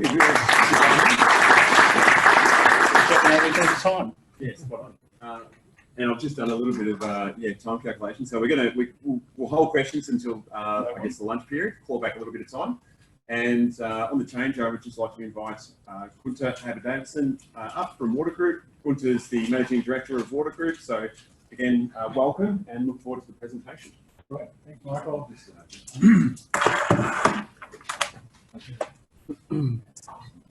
Yeah, morning everybody. Just while Michael gets all that ready, thanks very much for the opportunity to share a few thoughts with you here. Those who know me know that I'm very passionate about the water industry, particularly passionate about the way we look after our water, how we deal with it, how we manage it. And the one part that I'm really excited about is I've been in the water industry for over 30 years now, and we've never ever been able to have the opportunity to really understand what's happening in our networks. We've always focused on the big treatment plants, the big shiny things, then a few critical overflows, but beyond that, we effectively had to rely on our customers to know what's going on, right? Whether that's in the sewer network or the water network, it's actually the same thing. Until the customer rings up with a lead, we don't actually know that we've got a problem, unless it's so big. You even see it on TV then. And so I think that's a really exciting part, and we're right in the midst of that. It's actually a revolution that's happening there. That's been driven by these low power wide area network solutions, of which NB-IoT is one, Sigfox are others, LoRaWAN are others, and the likes of Tackle and Itron and other proprietary solutions are similar on those, and they were kind of some of that little wave. But maybe just before we get into the technical bits, because the technical parts, as we all know, they're the easy bits, right? The harder bit is actually implementing it, doing it, taking your organization on the journey, getting it financed, dealing with the disappointments, dealing with the failures, because let's be clear too, we've all had them. We've had them, I'm sure every one of you has had them too, and I think we should actually be ready to have more failures more quickly, learn from them, rather than use it as an excuse not to do things. Because this is sort of my personal plea to you now, and then I get on to the technical part. I 100% subscribe to that climate crisis that we're in. And every one of us needs to acknowledge that things are dramatically different, they're dramatically changing in front of our eyes, and we need to get on with it. We can no longer start arguing whether it's human-made or not. We got 99% of all reputable scientists, 100% agreeing. The science are getting clearer every day. And what that means for us in the water industry too is that we have to get ready for massive, massive disruption, not just change. You look around, the words that have been bandied around in the last 3 months, 6 months, you've heard more unprecedented of everything than ever before. It was unprecedented how much unprecedented. There was. Whether it's the bushfires, I mean, I just looked at it this morning. We've had almost half of the eastern seaboard burned out. If you go on the fires near me, that's the New South Wales website, it is amazing. There's hundreds of thousands of hectares. You look, it's shocking. Like, you know, I mean, it doesn't happen for us in Sydney because it hasn't burned in Sydney. We're hardly, apart from the helicopter that you saw in the news.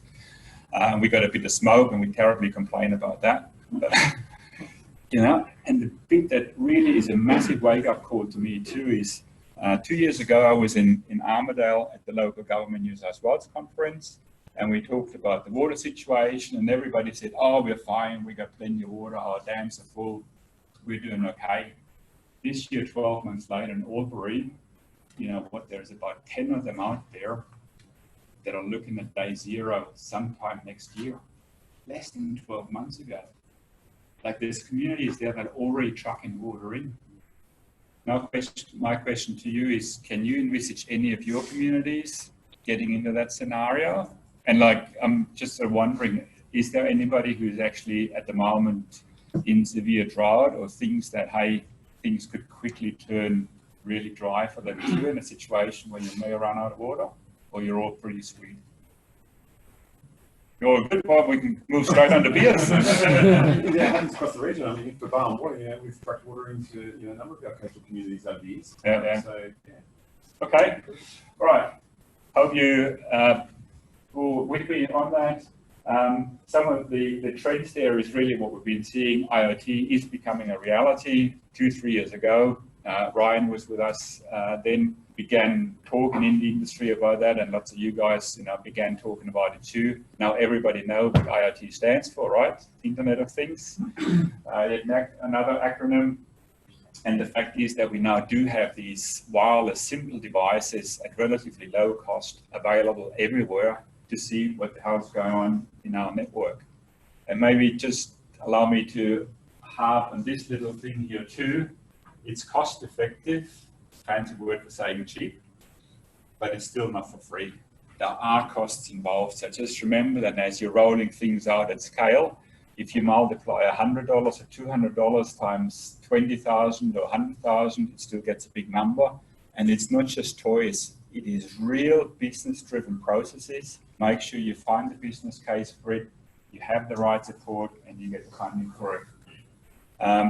Pretty confusing chart, but all you've got here is adoption curves. How quickly did it, or how long did it take from, for example, a clothes washer to kind of come in? It's actually interesting. It was only about 1950 or so, and then it sort of took off. And look at that, it took 30 years to take for a clothes washer to get into 80% of the households. Who would have thought that? Really handy machine, right? But then you look at things here, like the video recorder, it basically sort of 10 years from next to nothing to almost market penetration. You look at cell phone, mobile phone, internet. So all these curves move very, very rapidly.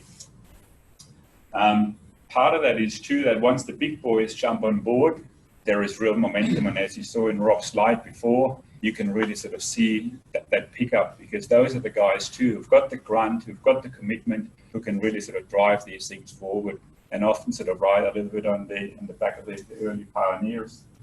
And so in terms of the evolution of smart metering, you know, what we're seeing there is we're sort of going from very simple mechanical devices, then with sort of separate probes attached. And I'm sure you've all seen how these things work. I've got a sample there too, which you can kind of pass around. This is sort of now an NB-IoT logger, but effectively we're still taking a mechanical meter, find the right probe, attach it with the two things together, then all the way through to getting a fully integrated electronic meter, which makes things a lot simpler, easier, and more accurate. The funny thing is too that the regional areas actually often seem to be a lot more engaged to deploy those things than the big urban utilities. And well, we're in Victoria, so I can bash Sydney Water. Man, can you talk to those guys and get them a little bit of courage that some of you people have displayed? They're such a massive organization, you know, for them to put 100 meters out in 2 years. What grade would you give them? The really big part that's beginning there is, you can start small. You don't have to make a huge commitment. It doesn't mean that whatever vendor you choose now is the one that you're staying with for the rest of your lives. You know, there's the last bit missing at the moment is eSIMs, and that'll come eventually too. But again, don't use those things as an excuse not to proceed. There is so many things there that are positive, that are good, that you can learn with, that you can also show the industry that you have faith in, and that the industry will then respond to and develop more things. But the flexibility is there. You can mix and mingle, bring things together. This is what the industry has always wanted. What you need to do now is pick it up, run with it, do it, and what the future looks like is that you can actually bring that data together and then hopefully accept that you spend a little bit more now, that's sort of the red curve, but then you sort of keep that cost increase in check, because as we saw before, as the technology gets more widespread, it comes down in price, you drive efficiencies, you get better, you then get actually less cost, and as a result, you avoid that blue curve where you do nothing, or at least not very much, and then all of a sudden you hit the wall. And in Sydney, you know, all of a sudden, I don't know why we can now find $350 million or however it is to expand our desalination plant. And over the last 5 years, there's no way Sydney Water would have spent $10 million on water efficiency that could have achieved a similar result. Am I just illogic, or am I missing something? All right, let's do it then. If you've seen plenty of those slides, and sure, Michael, you'll send those slides around afterwards, so we don't go through those bit by bit.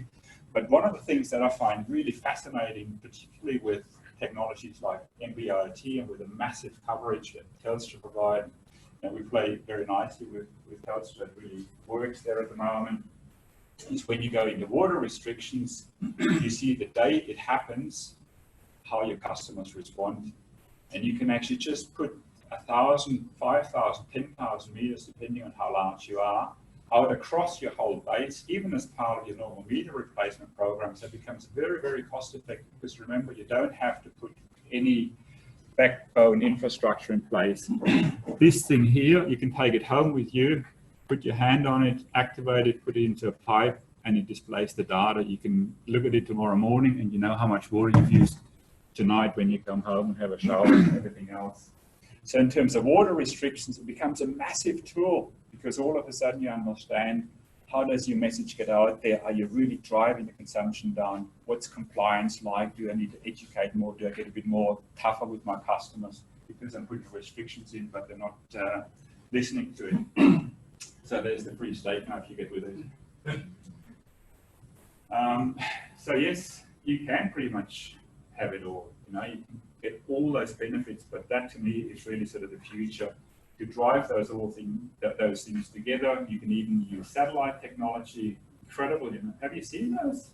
They're honestly shoebox-sized satellite. You know, like a laptop flying up there in space with the solar wings out, and you're shooting the data up there to them, and at a cost similar to a terrestrial connectivity system. Fantastic for infill. Let's make no mistake, there will always be places where just for whatever reason you cannot get the signal out. You know, there's obviously other bits and pieces coming through too. You combine that with leak detection, so you're actually sort of understanding not just the quantity, but also the locality where things are, becomes really potent. So you can kind of see online when problems arise, and you get a really beautiful integrated system where you bring all those values together. And that to me is sort of the next challenge. You know, the technology aspect is pretty much there. I think we've seen the sharp part of the curve that's sort of starting to flatten out. I believe where the next rise in the curve is to actually get that data here, understand how do we interact with our customers, how do we analyze that, how do we make that cost efficient, bring that together. And, you know, just very quickly, if we've got 2 more minutes. You know, just a couple of case studies. So Logan, we're putting smart metering in there at the moment. They've got 250, one suburb with Sigfox, one with NB-IoT, and one with Taggle. So it sort of shows you how all these technologies can play with each other quite nicely.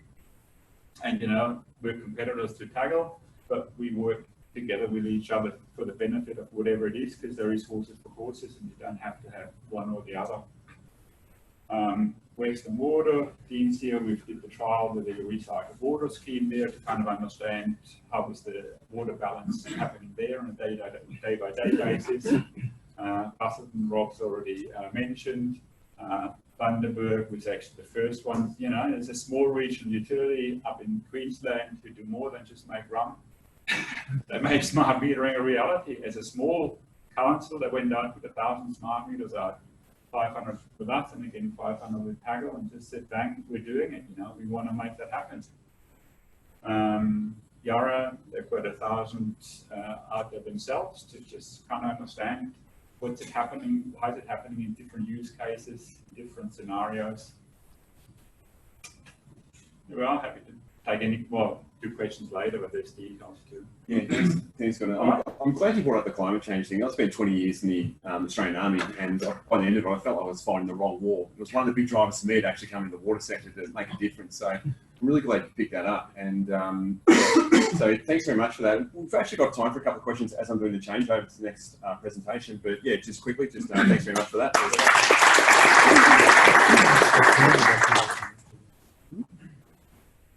Or you can do juggling or something like that. Anyone got any questions at all? In the changes?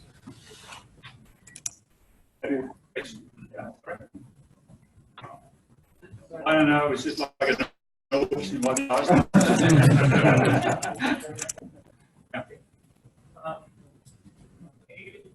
Briefly summarize what are the benefits so far based on your company, what are the benefits to the business and also the customer? So certainly one of the benefits is that the technology works better than expected. It's very simple, very easy, and very reliable to get the data through. The benefits are all the usual candidates, the customers that you identify with leaks that didn't know they didn't have leaks, which you then don't have to go out, and you have the leak rebates. One thing I should have mentioned too is that the new meter here comes with an integrated pressure monitor, which you wouldn't put out on every single one, but maybe every 10th, every 15th in your network. So it then helps you understand issues where you have customer complaints with pressure issues. Also, if you have customers that complain about particular things or raise issues, you put that in, and then basically a picture is worth 1,000 words, because rather than go backwards and forwards, put that in, bang, it's resolved, and whether it's your problem or the customer's problems or both problems. And then of course you've got the network situation too, where it helps you when you do a mass balance across your DMA. And again, one of the bits that maybe you can help me understand, in that I don't understand why you guys don't understand that, and that is a huge benefit comes from understanding your network.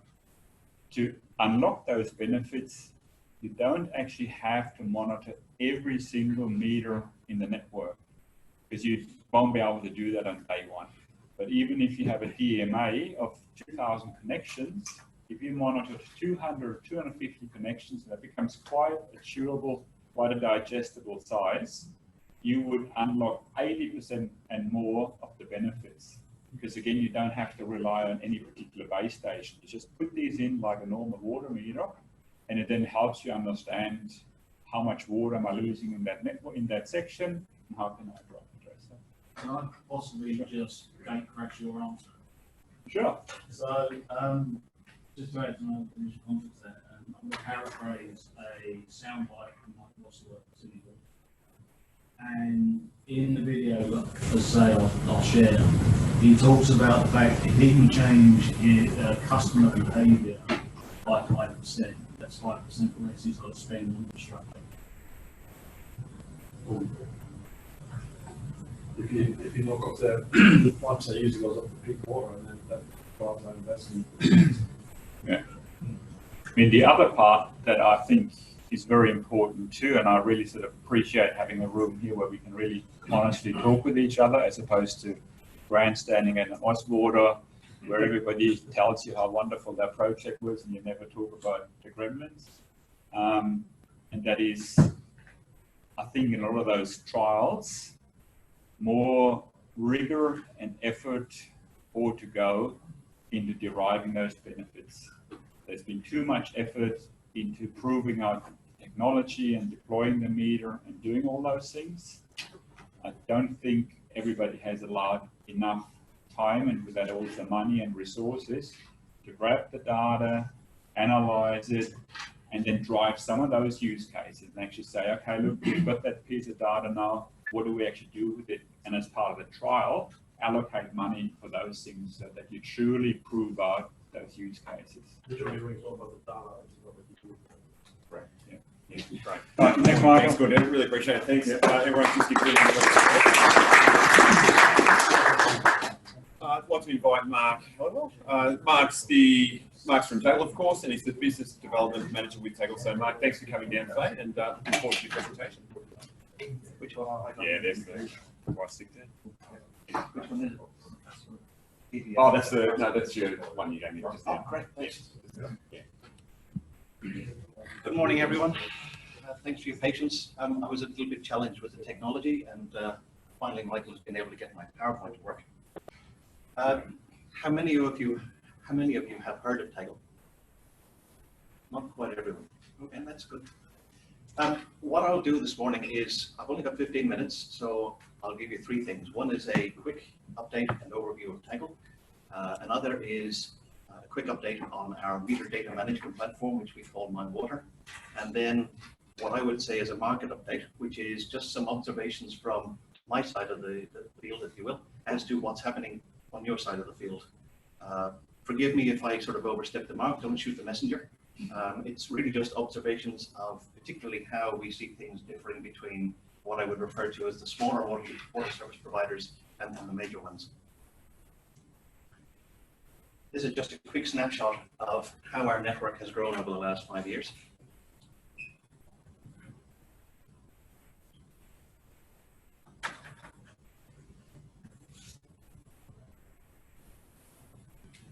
And that's pretty well us today, minus a couple that we haven't put on there yet. As a company, Tagle has been around since 2007. The technology was developed by the same people who first commercialized the Wi-Fi chips that we all now have in our phones and tablets. So we have a very strong background in radio communications. The company got started in digital water meters or smart water meters or remote meter reading almost 10 years ago. Its first customer being Mackay Regional Council up in Queensland. And since then we have gone on to provide our systems to, in varying degrees, 38 water service providers around the country. We currently collect data hourly from approximately 180,000 devices. The majority of those are water meters, but there is a growing number of pressure sensors, sewer overflow sensors, rain gauges, odor sensors, H2S sensors, lots of different things. We're involved in urban and remote locations. And perhaps most importantly, we are now starting to grow internationally. One of the things we've done over the last couple of years is to work with Honeywell, who bought Elster some years ago. They're the meter manufacturer of probably about 80% of the meters in this country. They engaged with us to develop our radio technology into their next generation of meters. And while we are now starting to roll out their V200 range of meters here in Australia, they're also taking that technology to North and South America. What we offer is basically a managed end-to-end solution in terms of automatic meter readings and wide area telemetry using our own one-way system, low power wide area network, which has been proven over the last 10 years to deliver results. It's a bit complicated, but in essence, it's no different to a SCADA system, as I was discussing with Adrian from CWW just a few minutes ago. You have field devices, you have communications, you have software, and then you have decisions. And with the exception of the decisions, because that's your game, we provide everything from the sensor right through to the software that you need to drive all of this. So you have, as my boss calls it, one throat to choke. These are just examples of where we have deployed our network. And I would like to take the opportunity to say that we deploy network to cover your assets. That is to say, we don't have a network and say, well, bring as many assets as you've got. And if you happen to miss a few, well, that's too bad. You'll have to find some other arrangements. We deploy our network such that it will cover every one of the devices that you and us agree to, so that we can deliver the data to you to agreed service levels. The KPIs that we put in place, they don't give you every single point of data, but they give you 98, 99% of it, such that you can make real decisions with it. Anyone who's been involved in radio will know that anyone who can tell you that they will give you 100% data is just lying through their teeth. Radio is a very fickle medium, and you've got to work with it accordingly. Tegel manufactures its own devices. These are various types of transmitters which have industry standard inputs. So whether you want to deal with digital devices, pulse devices, analogs, 4 to 20 milliamp, Modbus, serial, or SDI12, we have transmitters that allow you to attach to your existing instruments or meters, or indeed to any new ones that come along that use industry standard outputs. And these are just a few examples of the types of devices that we have worked with throughout those 38 customers. We also provide software. I mentioned a little earlier about MyWater, and I'll talk a little bit about that in a moment. MyWater is a meter data management software which was developed by Mackay Regional Council in Queensland simply because when we started delivering data 9 years ago, there was no such software around.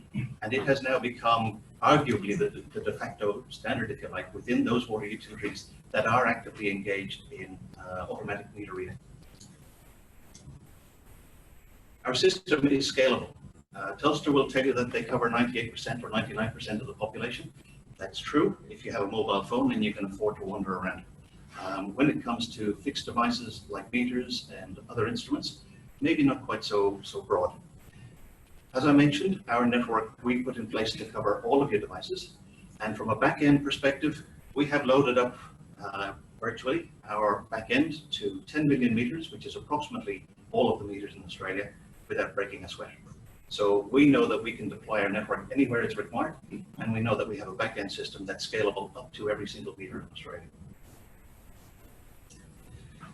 These are the sorts of things that we do and that Gunter mentioned. Anyone that's collecting data, these are the sorts of things that you will be able to do. And perhaps many more. One of the things that I spoke with Adrian about earlier and Gunter has alluded to is that we would like to see more of our water utility customers getting involved and actually using data in anger. There's no good just sending it off to the billing department and say, go get some money. There's a lot more value to be derived from the data that we're collecting on your behalf. And these are just a few examples of what we've done over at South Australia, SA Water. They've been particularly, what's the word? Not aggressive, but exploratory in terms of putting out new types of sensors and getting all sorts of information. In Mackay, I mentioned our first customer. They've been on the go now for 9 years. They avoided spending $100 million on a new water treatment plant, which saved them $5 million in interest costs on the borrowings they would have had to make to do that. They've been so happy now with what we have delivered for them over the past 9 years that they are now starting to roll out the next generation. That is to say, they are now actively starting on their replacement program of their digital metering system. So all you guys that are still talking about it, these are the guys that have actually done it. They've got international awards for it, they've had national awards for it, and now they're on to the next generation, and they have chosen Tegel to do that. Here in Victoria, GWM Water is our biggest customer, and indeed will soon be our biggest customer in the country. Southern Rural Water, as you can see along the bottom, they too are rolling out network and collecting data from their meters. GWM Water, phase 1 was 14,000 meters, phase 2 is 32,000, leading to $46,000. Southern Rural Water is at 1,600, on their way to about 5,000. So what's new at Tegel? We have an expanding range of sensors that we're adding to the compatibility, if you like.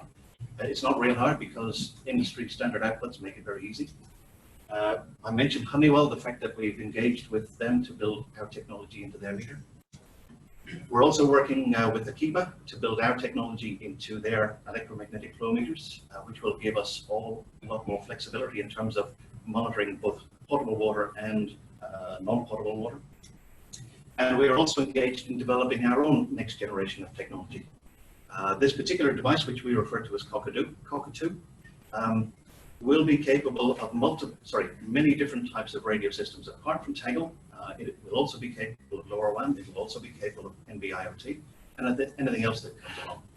And I think there's an important point to be made here about network technology. While I might beat my chest about Tangle, and Rob might beat his chest about NB-IoT, and somebody else about LoRaWAN or Sigfox, all of these technologies have a place in the water industry. All of them are good at some things, all of them are not good at other things, and none of them is good at everything. So the way I like to describe it, it's like having an umbrella of different types of technologies across your area, and you plug into the one that's best suited to your needs. From my point of view, Tangle is very well suited to automatic meter reading, particularly domestic meters.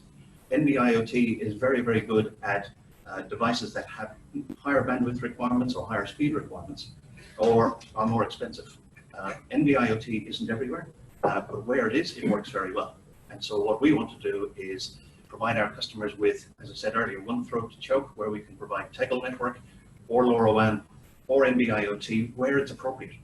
You don't want to choose one technology and hope that it's going to do everything for you. It's not going to happen. Finally, the acquisition of MyWater. It was developed by Mackay Regional Council. We, after a 2-year process, acquired it earlier this year, and we're now working with industry to further develop that. I'll go through this very quickly. It's an MDM, metered energy management platform, provides you with visualization, customer engagement, field application type solutions. It does automatic meter reading type applications, as well as, we mentioned customer engagement. It will send messages to your customers when it identifies that they have a leak. And unlike RoboDeck, you can go and actually check out the data before you send the letter. I'll go through these quickly. These are just some examples of the sorts of things that you do with it. And because I've only got a few minutes left, market observations. We see AMR particularly on the uptake. We've done more tenders this year than we have in the previous 3 years, and it's driving me nuts. The way you guys write tenders, it just... What we do see is that the market is segmenting into metro and non-metro. And that can be characterized, and this is where the pain starts, fellas. When it comes to metro water service providers, what we see happening is a degree of paralysis through analysis. We've been dealing with some of you for 4, 5, 6, in the case of Sydney Water, 7 years, and we're getting absolutely nowhere. Rob referred to Sydney Water now getting started on their trials. They've done about 500. In reference to 5,000 is actually over the next 2 or 3 years, and knowing the way Sydney Water works, that may or may not happen. We see distractions by the promises of new technology. And this sort of ties in with a later point where we see some water service providers trying to make everything fit into one technology. It's not going to happen. You will need to use lots of different technologies and apply them as they're appropriate. Again, referring to the use of SCADA. SCADA uses data radios, it uses 3G, 4G, Ethernet, fiber, lots of different technologies appropriate to whatever the application is. And that's the way it'll have to be with IoT, because no one size fits all. That's that one. We also see a degree of organizational inertia, and that's brought about through lots of different teams having different priorities, different personalities. There's organizational churn, new teams come along, there's different ways of doing things. It just slows everything down. Unfortunately, that's just the nature of big companies. It doesn't matter whether it's a water utility or anybody else. With the non-metros, they're much smaller organizations. There's only 3 or 4 people making the decision, and it all happens quickly.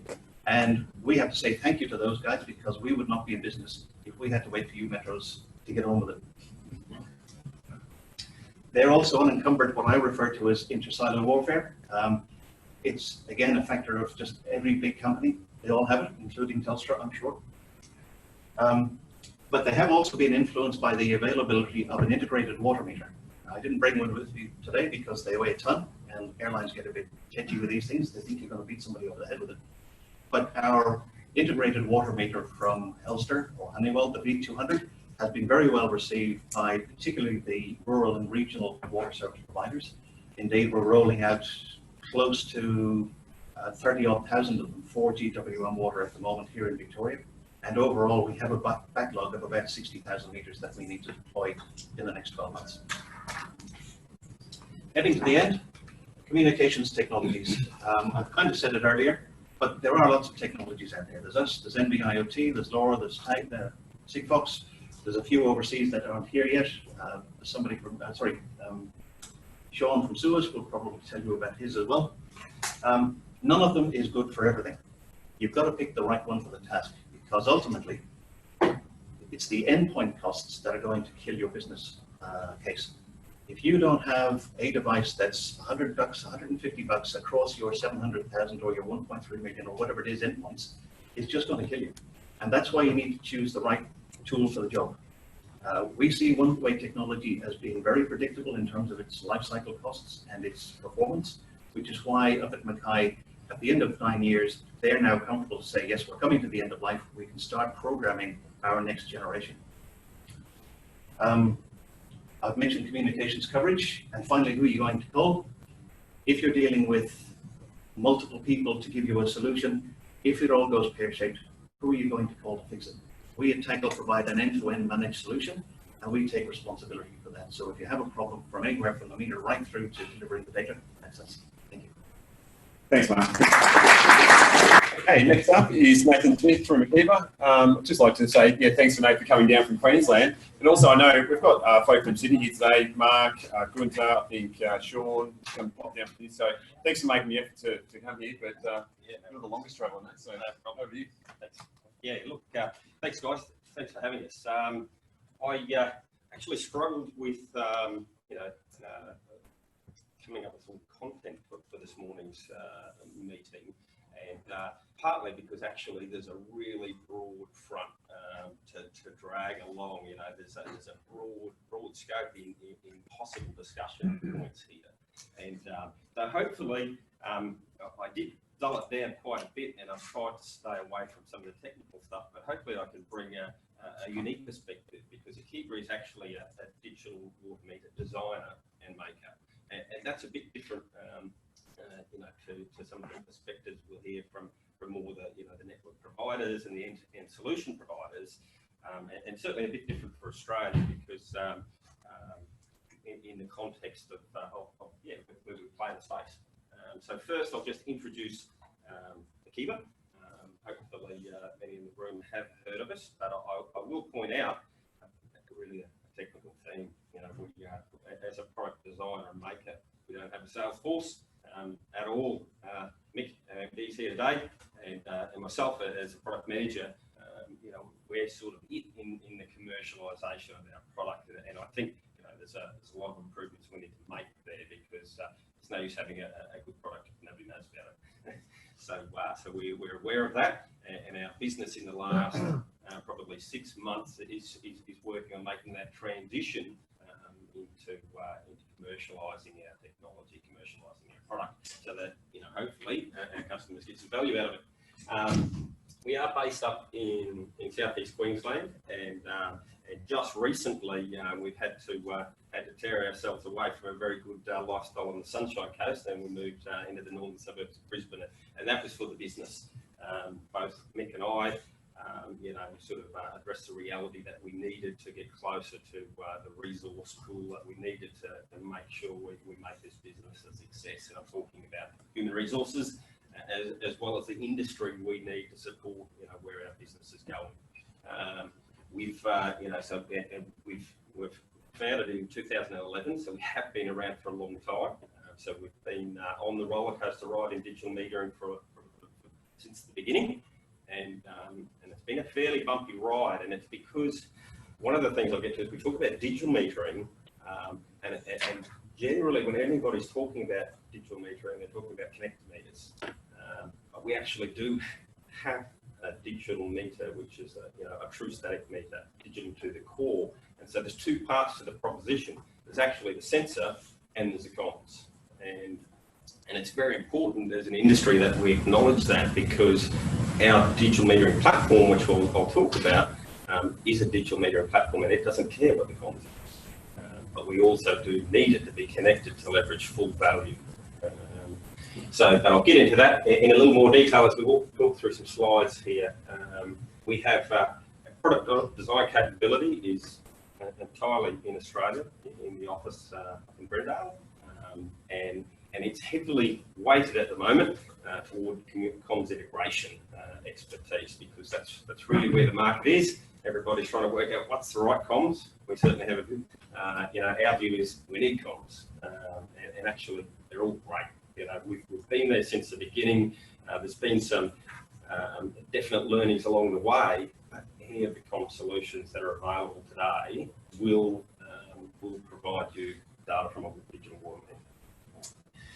Up there in Brendale, we're also working, timelines of getting the product to our customer is a genuine challenge. And so we're working on improving timelines or reducing lead times on product. And cost is another big issue, so a huge issue, which I'll talk to in a moment as well. So we're bringing our verification lab onshore, and so that's currently under construction, and we expect to have our NATA accredited verification lab online in the early part of 2020.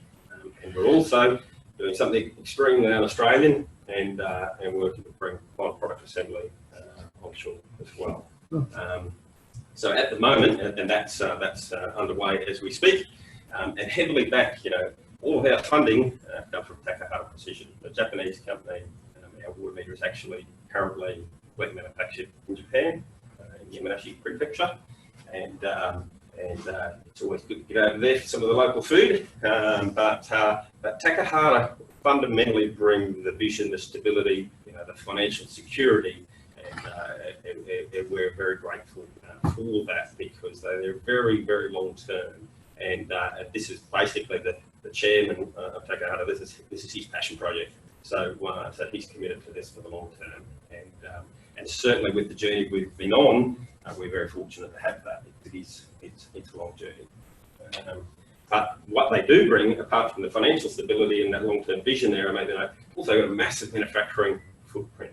And as we go to scale, we're going to need to leverage that. So they've got factories in Japan, China, India, USA, Vietnam.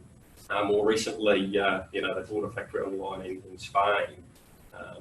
And their vision is that, what we're doing here in Australia with our digital meter platform, eventually we'll be feeding those factories and giving them things to do.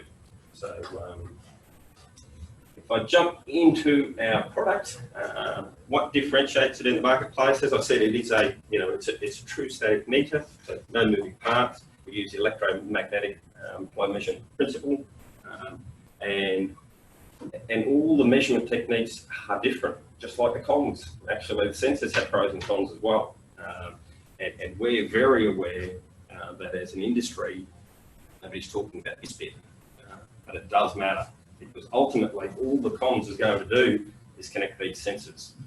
So there's definitely a discussion to be had in knowing what sensors you want in the network, and what are the strengths and weaknesses of those measurement technologies. If I go through this backwards, but in our platform, so it is an NMI R49 patent approved platform for billing and measurement in Australia. Our product at the moment is a DN20, and that's a numbers game. That's 95% of all the billing meters in Australia are DN20s, and we need to get this thing to economy of scale to get the cost reduction that everybody wants. So accuracy class 2, flow profile sensitivity, U0 is D0, that basically just defines the amount of flow straightening you need upstream, downstream of the sensor. Ours is 0, so you don't need straighteners. We are certified R25, actually get massively more dynamic range than that. That just keeps it cost effective, because basically the more dynamic range we get certified for, the more expensive the verification is. And R250 is what we need to meet the specifications in Australia. Remnant magnetic field. Another important point there is continuous measurement. That is a definite difference between electromag and alternative static metering technologies. So we frequently get asked what our sample rates are. Every tender will ask what the sample rate is. We don't have a sort of static sampling and interpolation between those, and we have a continuous measurement front end. So we're always integrating the velocity that's traveling through that pipe, and that does make a difference. I think, yeah, talking about the platform, in our meter, we have our own real-time operating system. We've got an application model. So we always use the analogy, similar to the smartphone. It's an operating system. You get the apps you want to perform the functions you need, and that's the philosophy we've taken with the Kiva meter since the get-go, and that has many advantages. Probably, the most relatable one comes to, we're talking about upgrades, firmware upgrades, right from the get-go, because this is a heavily regulated device. We can't look for metrology app. So what we have NMI patent approved for metrology is a separate application in the meter, and so that binary never changes, and that's been the case since day dot. So we can change what alerts we configure if we want to report by exception on particular suspect leak logic or excess flow logic or whatever that may be. That can be customised without impacting metrology. They're completely separate applications. We'll also have all the basics on there, like we've got hardware encryption, security is important. We've got right since the beginning, we've spent actually years progressing our data compression technology. In the early days, low power, wide area was very, very low bandwidth. There's some options to give us a bit more pipe there when it comes to comms down, which is great. But yeah, so I want to race through a few things here. Actually, we've got onboard data logger out there. At hourly intervals, you can keep your logs for the life of the product. So we can well in excess of the life of the product. So you're not going to fill the onboard data logger with hourly intervals. And we actually have had a niche we've been using for a few years along the journey there with 10-second data. So you see the water studies, and certainly the Melbourne Metros here would be familiar with our product for their water study applications. Yeah, that onboard compression was very beneficial there. If I jump into the value of higher frequency measurement, I've got a flow profile here from the same site, same day, this 24-hour period, and the top chart is an hourly interval on that particular property, and the bottom chart is the same flow profile as 10-second samples. And if we look at the hourly data, we can see up there that the consumption in litres for one of those hours there about 7 o'clock in the morning was in excess of 4,000 litres for that hour. If you actually look at that at a higher resolution, there were peak flows in there that actually exceeded 6,000 litres per hour. Now that is actually well in excess of what our device is specified for in the context of patent approval, max continuous flow, Q3, 4,000 litres per hour. But actually, there are peaks in there that are well in excess of that. And a mechanical meter in that application would be suffering, but you would actually never know. If you measure that, if you write down a number on that screen every 3 months, probably going to be fine. So there's lots of things. The only point I want to make with this is I'm not advocating 10-second data, because for fleets you don't want to be sending 10-second data. We're not measuring that, but you actually don't need to be, because the platform, we've got the logic on there to derive, well, what do you want to know about excess flow? And we can send 1 bit to tell you that there was excess flow. So there's very efficient ways of communicating information. And so in some cases, we just want data from the sensor. In other cases, actually just want information. So you don't need 1 second, 5 second, or 10-second intervals, 8,640 samples per day to work out that excess flow that occurred. You send 1 bit. And that'll fit in anybody's comm solution. Also, some of the differences when you look, this is 2 consumption profiles from inline meters. Top is a mechanical meter, bottom is the H210 in line, and you get very different flow profiles. Same meter, same house, and this is normal. So in this case, we've got the mechanical with pulse logger on it saying that a third of the consumption was between 30 and 100 litres per hour. But actually, at high resolution continuous sampling, they're saying, well, actually, a third of the consumption was between 500 and 1,000 litres per hour. And this is the potential you start to get with a high resolution view of the data.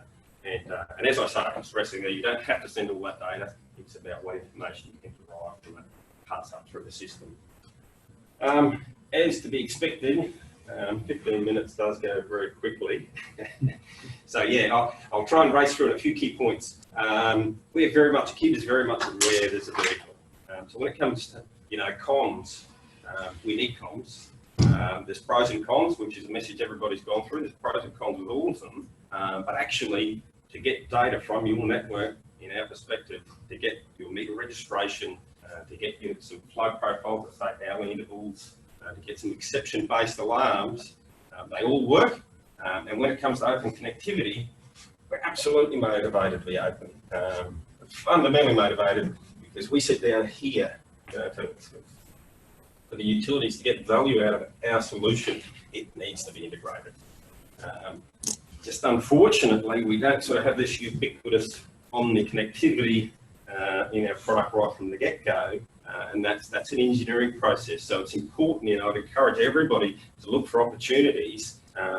If you're seeing value in digital meters, you've got to look for opportunities to engage the vendors and somewhat decouple that from comms, because actually there are thousands of metering points in Australia right now that you will get learnings and benefits from by just sticking a static meter on them with no comms. And of course, having them connected, makes that data a lot more accessible, and we get that.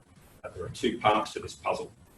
And the other thing I'd say, because I am out of time, so I won't talk about any of those things, even though there's some fantastically good points in there. Are we sent around? Yeah, it's look, we're working on a platform. It needs to be connected.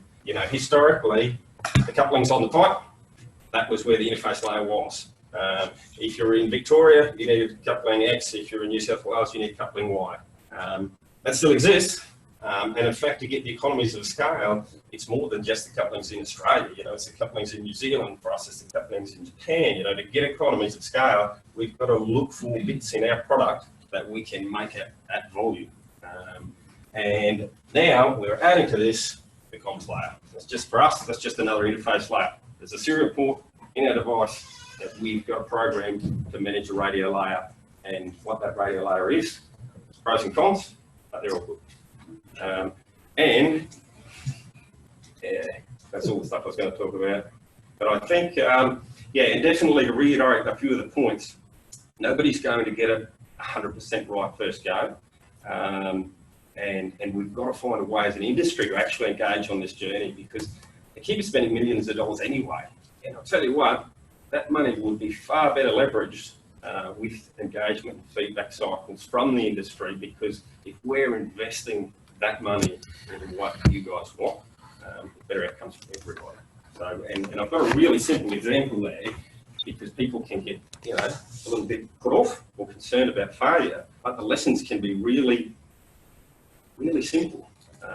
So KIB was actually the first composite meter launched in Australia back in 2011. And we hit the market all excited with this new composite metering technology, composite body, and what we missed was the equal potential bond. So we didn't have the grounding strap across the meter. And actually, that looks like a really obvious thing to miss, but it's not specified anywhere. And every water utility had seen the prototypes, and nobody thought boo of it. It wasn't until the field service crew actually got the meter, and it's like, hang on a minute, what about what about our thing? And so it's really obvious now. We very quickly remedied that, and certainly everybody that came after us made sure that they did have the strap on composite bodies. But in the early days, it's just taken for granted because nobody's had to think about metering technology for 30 years. And there will be other little clangers like that. That's a KIB's concern. Is we've been talking about comms for years. What are those other little clangers we're going to learn? And that's a part of today as well. So bringing this in. So I'm going to call time there. For a moment there, I thought you said pros and cons, but it was pros and cons, wasn't it? Right. Well, thanks very much, Nathan, for that presentation. Thanks, everyone. I'm really impressed by the presentations. I've actually learned a lot today myself. So my name's Jason Morris. I'm the Business Development Director of IOTA. IOTA is actually the commercialisation arm of Southeast Water. So it's a bit of a strange place to be. I actually worked previously for a company called Xylem. I moved into this space about 12 months ago, and I thought, how exciting would this actually be to move into this space? I actually like to call up Alan. Alan's my colleague at IOTA as well, so you can join in on the fun of presenting. Alan's our IoT digital lead for our platform, our solution. So there's a couple of people here from South East Water who I'd like to call out, Mark McCormack and what's your name? Ben. Ben, that's right. We know each other really well. That's right. We see each other in the corridor, so yeah. Presentations here, excellent. So South East Water, obviously one of the major utilities, has been working on digital metering before I even started. And it's been a digital journey that I've only learned about in the last 12 months, which is quite exciting. And IOTA's role in all of this is to commercialise the IP that comes out of the R&D group at South East Water. If you go back in history, one of the components was the one box in pressure sewer. We went out to the market, we looked at pressure sewer with deployment within our group of 16,000 units down the Mornington Peninsula. There was no technology that was a smart controller, so we built our own. And that was probably the starting point of IOTA. And then we moved into the advanced blockade and some other devices as well. So now we're actually working with digital water metering, and we've been working in developing our own platform for the last 2 years or so. And Mark's actually been the head of that digital change and revolution. And today we want to talk about our digital water meter platform, starting with digital water metering, but also expanding out into narrowband Internet of Things devices, all sorts of different devices that are out there. We've also created our own little bit of IP that goes into digital metering, the vibration sensor, which I'll talk about as well. So I will talk about metering in general and also the platform. So we'll call it the IOTA platform because South East Water have developed it, and then IOTA will actually commercialise it and offer it to other water utilities. So that's our role in the whole part of the whole scheme of things. So South East Water built their own platform, or going through the process of building it at the moment, to ultimately build exactly what they wanted. They went out to the market a few years ago and absorbed all the information, what was available out there, and decided to make some very clear decisions of where they wanted to be in the next 10 years, and decided that there wasn't anybody out there currently at the time to be able to achieve that. So they decided to put on board their own staff and start building their own platform. And these are some of the real components to be able to drive the insights around customer engagement, having all this data come in. How do you actually deal with it? How do you actually generate an alarm list and prioritize behind it? That's where the domain information really comes in very strong. Identify priorities, predictive analysis, and of course, we wanted a platform that was device agnostic and telco agnostic and communications agnostic. So that way, when things do move and change in the industry, and as we've talked about, listened to today, there has been a number of changes, and the industry will continue to change as well. So the platform that we've developed is agnostic in lots of different ways, but it will also be can be integrated into lots of different platforms like billing systems and so forth. With the flexibility being the core component of the platform, we've created it in such a way that our analytics can be driven through into the other sectors of our business, which we don't know today. But the information is pouring into this device or this platform. It might be in a couple of years' time we realise that by collecting several pieces of data, we can put together a different jigsaw and have a different output that might drive a huge amount of reduction in costs in certain areas of our business. But we don't know that until we actually have the information stored and start to play with the analytics and the AI. So this is what our platform actually looks like, and obviously, the communication at the moment, we're focused on narrowband Internet of Things. By using that through the different telcos that we can access, and we've got SLAs around each of the telcos to be able to ingest the data through narrowband Internet of Things. The platform is designed to be able to ingest the data. We're focused on digital water meters today, as I said, but moving into other sectors and other sensors in the future. Alarm management, prioritization will be obviously a key factor to be able to identify what the telcos SLA? Are they actually achieving the SLAs that we've put in place, we've discussed and negotiated? And creating rules around the workflow and how we actually manage potential leaks, but also going out into the field and having our people resolve the issues with pipe bursts and so forth. And creating dashboards that give us true insight. At the moment, these dashboards are internal at the moment, just for ourselves. And in the future, we're going to generate dashboards that are externally facing for our residential customers. This dashboard is more around communications, identifying payloads and being able to see how the telco or narrowband is actually working. And battery performance is obviously a key indicator around the telecommunications. And then we also have obviously consumption data being generated in half-hourly intervals. So one of the key components to South East Water, I suppose, was being able to identify what do we actually want. And hopefully there's some sharings in this room around what South East Water's identified as their roadmap. They're very focused on that roadmap, generating half-hour water meter reads and pulling that information in, but also having edge processing in the device itself. Instead of transmitting all this data, as Weaver mentioned, all this data back to our platform, having just one bit coming back and saying, hey, it's an alarm around this particular area. But also being able to have two-way communication with the device, be able to reconfigure the device, to be able to change the data that comes in. That's another massive benefit. So this is another dashboard around number of alarms that are coming in, how many alarms are coming in over a couple of weeks or a couple of days, and being able to drill into the data itself. And the interface is quite interactive to be able to click on the different alarms, to be able to dive in and get more information if need be. And of course, what we're talking about is this sector in the purple colour. The whole thing is built on Microsoft Azure. We've got about 30 people in-house and another 30 people external subcontractors, digital programmers that are currently building the platform. So it's quite a big investment by South East Water. And the different sectors are obviously the digital metering. We're trying to be agnostic in that area, the communication carrier. At the moment, we're focused on narrowband, but of course that could move into other areas as well in the future.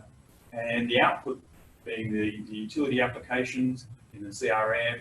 At the moment, South East Water is using Salesforce, but of course it can be integrated with any other CRM package or billing service or asset register in the future. And of course, ultimately, we probably will move this into a SCADA system type scenario. There will be edge processing in the background at the treatment plants and so forth, but all the information will be pulled up into cloud ultimately. So that's our roadmap, that's the core capability.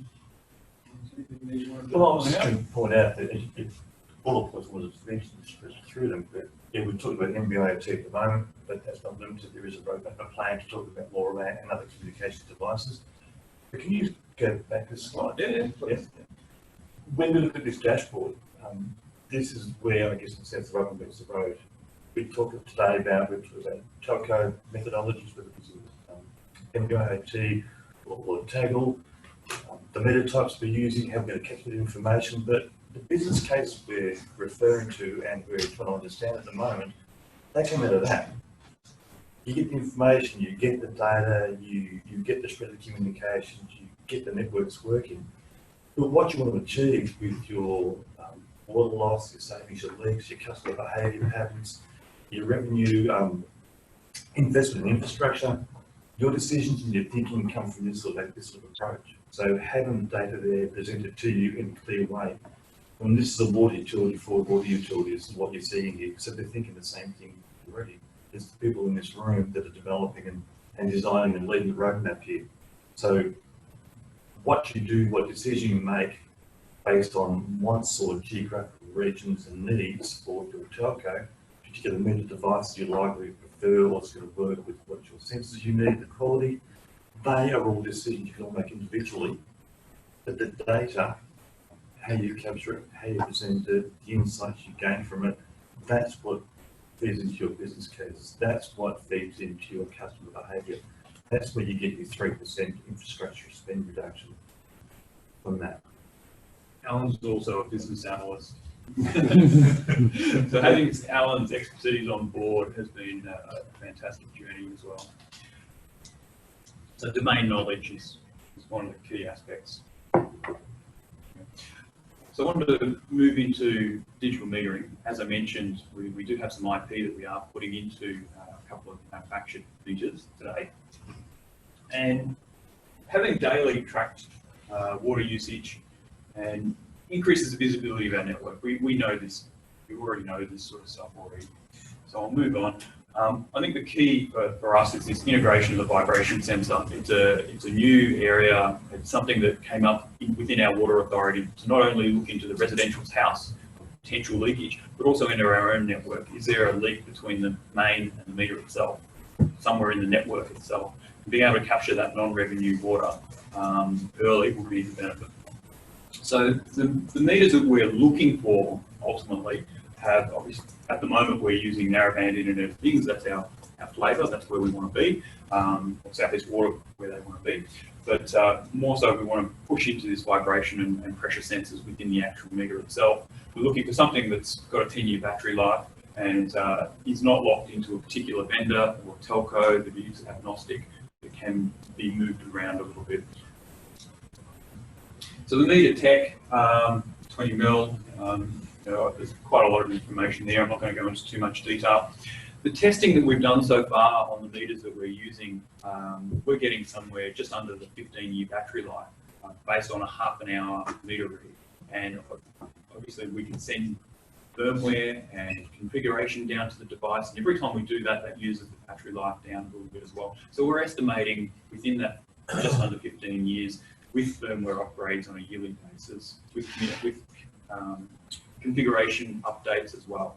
One of the things I really like about being able to have two-way communications, much of that slide, I'll come back to that slide, is this slide here. Just recently we actually deployed, just recently we found a leak in our system. We identified the leak and it was leaking into a stormwater system. So we deployed a number of vibration water meters in that area, in that street. Being able to do that gave us an opportunity to actually test the vibration, see if it actually works, see if we can actually create a heat map out of it. We configured these devices to provide all the vibration data back into our cloud system, so we could create that heat map. But of course, what we do is we use edge computing within the device itself. So the vibration sensor literally gives a 1 or a 0 if there's a leak in the area. So typically, the device isn't sending all that vibration sensor back to the cloud. It's only it's doing the analytics on the site to determine if there's a leak.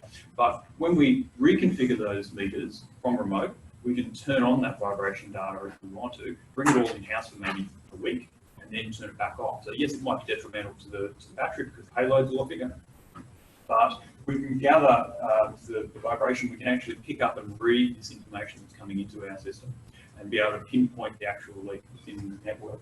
So bring it 2 minutes only, Jason. Fantastic. So that's a real benefit. I will go back to slides. This one here, obviously, if we're looking at pressure or flow, these are real-time findings within our network. We can see the average flow rate starting to increase. And of course, once we go out and repair the pipe work, we can. So we've got a number of use case and business cases that we can share with different water authorities around digital metering already.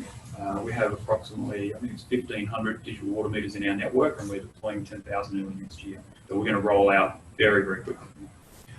We also have a device called Multex, which will attach a reed switch. It uses the same technology, narrowband Internet of Things, with a battery capacity around 10 years plus, with the reed switch coming into our networks. All our bulk water meters, 100 mil, for example, 100 mil water meter in an industrial estate, will be able to connect out this particular device, which is being developed by Southeast Water. So we're looking at rolling this out at about 5,000 units in March next year. Look, I know we've only got about a minute or two to go, but asset optimization, I think they're probably one of the key areas that we're talking about, gaining insights around in the room itself. What are the key aspects that we want to look at? How do we actually find non-revenue water, and also the tariff options of how we actually engage with our customers? How do we give this information to our customers, possibly engaging in tariffs in the future to offset and reduce the volume of water being used during the peaks. So using this sort of information, we can drag through customer insights.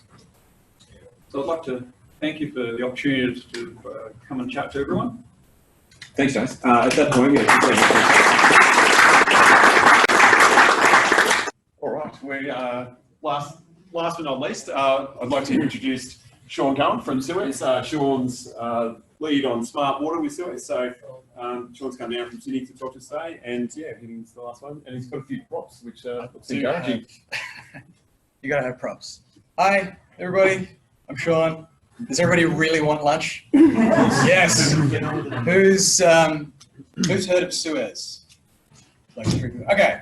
Do something for me. Turn to the person next to you. Shake their hand. No, really, do this. Everybody, turn around to the person next to you. Shake their hand. Reach over. Shake the hand of the person next to you, and keep shaking hands. Keep doing it until I finish counting to 10. 1, 2, 3, 4, 5. Keep doing it. Make eye contact. Make it awkward. 6, 7, 8. Keep doing it. I saw that. Keep doing it. 8. I'm not finishing until everybody does it. 8, 9, 10. Fantastic. Thank you very much. Okay, so what you've just done is triggered the release of anybody, oxytocin. It's the trust hormone that is released when you have actual physical contact with another human, which I think we often don't get often enough. It's also lets you build trust with the people around you, so you are more trustworthy, you are more trusting. If my boss is in the room, this is usually when I ask him to approve my leave application. How are we doing? Yeah. Fantastic. We did it. Good work, team. So I'm Sean. I'm from Suez. Who's heard of Suez? Like 2 more people. Christ. All right. Thanks, gimmick. All right. Who's heard of Suez? All right. 1. There we go. All right. Anybody else heard of Suez? Up the side. All right. That's right up the back. There's an OHS violation coming. Wait for it. Suez is very bad at using presentation remotes. So next slide, please. We did it. All right. Suez is a big company. Nobody cares. Next slide. So what most people don't know about Suez, particularly in Australia, appreciated the shout out earlier, is we're very big and well established in smart metering. We have about 6 million meters deployed under daily monitoring, another 11 million or so under contract, with rolling them out at about 10,000 a day. So that's typically where we're at. And this project that I'm going to talk about today, it's a particular case study I was asked to talk about, which is in Barcelona. So Barcelona is a horrible, horrible place. I strongly recommend absolutely no one ever go to Barcelona. But, you know, it's all right. So I go to Barcelona as the water utility. 23 municipalities around Barcelona got together to manage water network and utility infrastructure. A few million people, about 500 odd megs a day water supply. Most important thing about this graph is this bit there. Anybody can read that? No, of course, because it's a terrible slide. 40% of the water coming into Barcelona is purchased externally. So it's very, very sensitive to water supply. So they had a bunch of KPIs that they wanted to hit to do a digital metering project to attach and connect their whole community. So about 1.5 million households, 3.5 million people. These were their KPIs. They wanted to get all of these respectively up or down, but in a better direction. We're going to come back to these at the end. So this is what to put things in perspective, this is their water consumption now. Does anybody know what Australia's water consumption is? Anyone? A number. I got a number over there, 155 if you're in the Melbourne CBD. Well done. Anyone else? 200. That's a smile, that'll do. Somebody said 200. Any number, say a number. 100 is terrible. Wait, there we go. 174 is also wrong. Anyone else? Australian average. You're all water professionals. 250 is pretty close. All right. The Australian average is 220 to 240, depending on where you're in the country. The Australian regional average, well, the Australian regional average is between 500 and 700. The regional average in the Northern Territory is about 700 litres per person per day. Melbourne Metro 155, my home state of WA, is about 350, which is rubbish, but we like our gardens. We like to wash our cars with drinking water because we're morons. So in Barcelona, they had spent a tremendous amount of time getting their domestic water consumption down. It's also small resident sizes. So they're already down at 101, which is bloody good. That's better than Singapore. That's better than Norway. That's better than a lot of wealthier countries. Very, very good. Also, they have an increasing population, which makes things more difficult and more stressful on infrastructure. And they also have actually a very similar environment to Australia. Spain is considered arid. It has a similar climate, I should say, to most parts of the east coast of Australia. Sometimes things look like this, but more often things look like that. They have water shortage issues constantly. So they wanted to use smart metering for all the things that we've talked about. Demand management, network management, getting consumption down, better monitoring of water, all the good stuff. Now, we'll come back to that. Let's go back in time. 2005. Who was alive in 2005? Right up the back. Oh, okay, that was too much. Anyone else? There you go. Anyone else alive in 2005? Shit, that's cheating. 2005. Was anybody a water professional in 2005? All right. Did anybody have this phone? This was my phone. It's my dad's phone. This was my TV. This was my computer. The cardboard box was inducted into the National Toy Hall of Fame, which is awesome. Pluto was still a planet, which I'm still really annoyed about. Petrol was $1, and we were already, I couldn't believe this until I looked it up, we were already 4 deep into the Harry Potter. This is my kid's Star Wars. He loves this. He watches the Harry Potter while reading a Harry Potter, while listening to Stephen Fry reading a different Harry Potter. This was the most popular electric car, and in 2005, Suez, as a water utility operator, because I'm the only person here that's apparently not from a metering company, Suez, as a water utility operator in Europe, recognized that the tidal wave of digital metering, smart metering, was coming. So in 2005, Suez was a founding member of an alliance called the WISE Alliance, which now, as of this year, exists in Australia. The goals for the alliance were have an extremely long-range technology, have interoperability and multiple supplies and ecosystem at all levels, from base stations and transmitters to meters and receivers, and have a very, very long device battery life. That was the goals. So I have a lot of bullet points now. Who loves bullet points? Yeah, it's a trick question. So there's lots of bullet points there, there's some there, there's a few more there, and that's a big thing of not bullet points. These are all the companies involved in the WISE Alliance. So the point of the alliance was to be independent of any one company.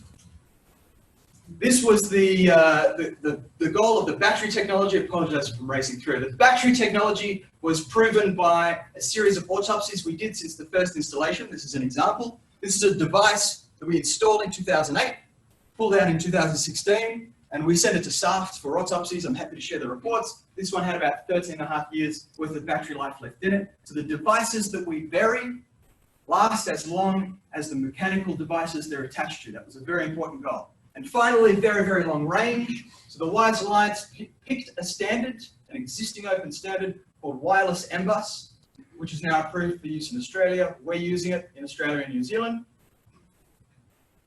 And it works very, very well over long distances and through buildings. Excellent building penetration. This is Paris, downtown Paris. We have one transmitter, one receiver base station. This is a little VHF antenna, little 80 centimeter whip antenna. I actually used this one at my wedding. Thanks to this little guy, the reception was fabulous. Who thought that was funny? Wow.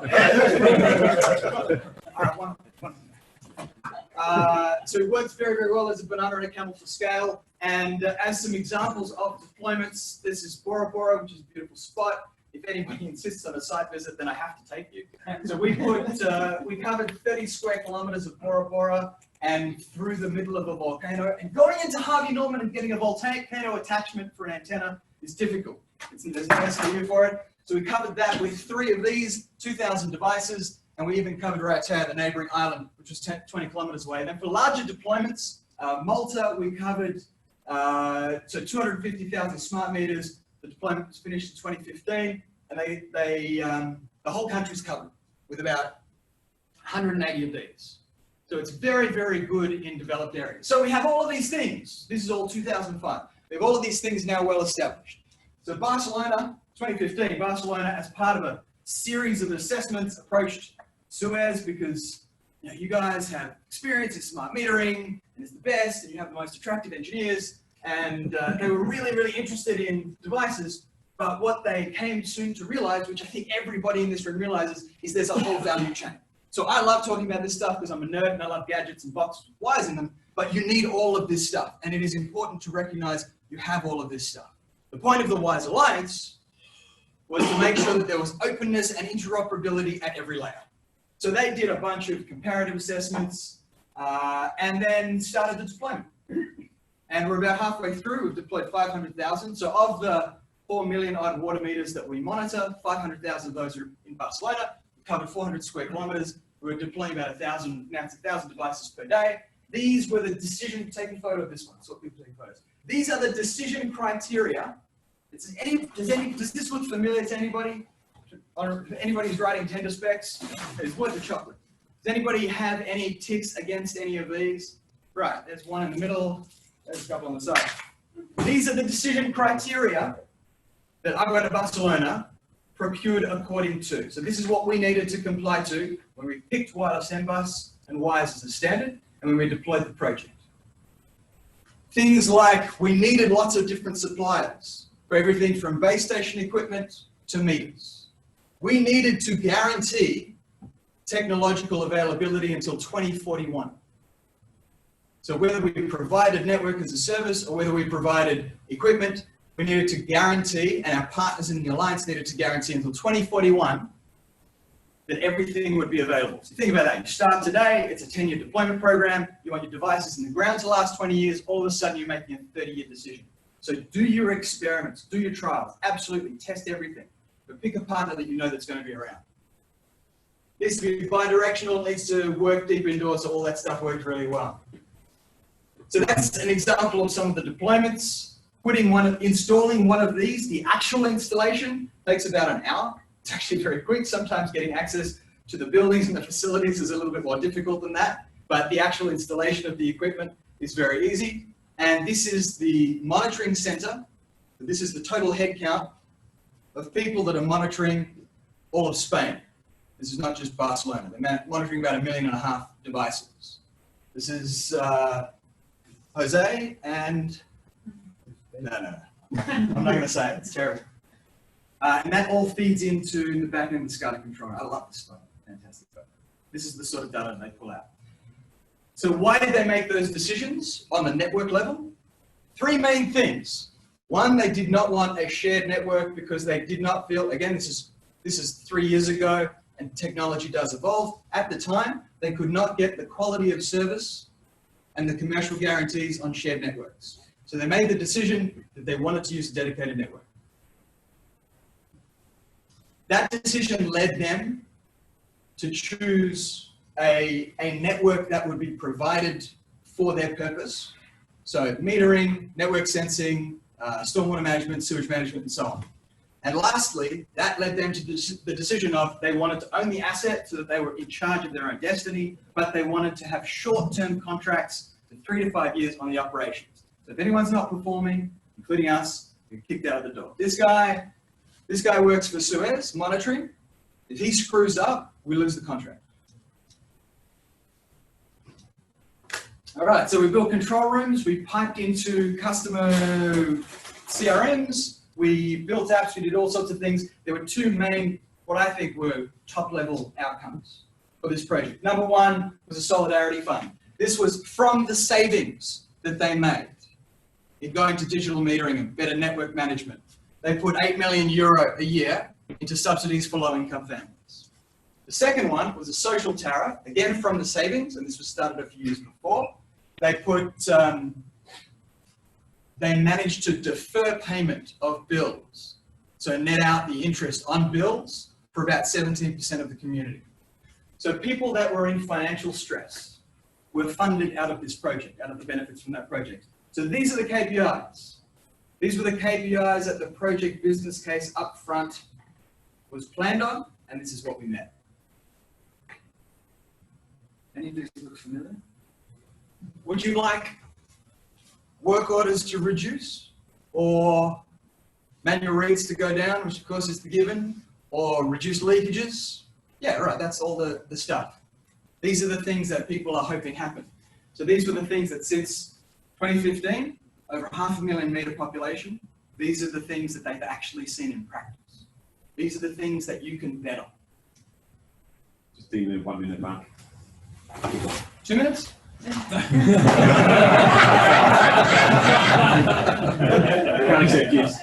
Barcelona has the best. Barcelona has the best per capita water consumption in Europe. There's the numbers for Australia. This is a guy that. This is a guy who can pick what this is. Does anybody know what this is? Anyone? What does this look like? This is someone that turned their meter around and filled up their swimming pool. Yes. Actually in a very, very wealthy suburb in Barcelona. This is someone that had a leak, but it was spotted in days instead of months, which is the thing that we all hope happens. This number here, this 0.24%, was people fraudulently stealing water, cracking open sealed meters, turning meters around, bypassing meters that were all picked up from the system. These are the things that people don't plan for, but make a huge difference. So I'm going to very quickly talk about behavior change. Very, very quickly. We've done a bunch of behavior change pilots. This is Helene. She ran this pilot. It was in Singapore. It worked really well.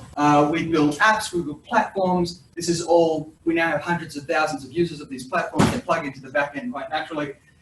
Somebody made a comment that hopefully you can get 5% or so. Yes, you absolutely can. If you target your behavior change program to the demographic that you have in front of you, you can absolutely get 5%. The best part of that is that 5% is actually 10% off the peak. And in Singapore, that was about $150 million back in the envelope capital deferment. So you can do these things.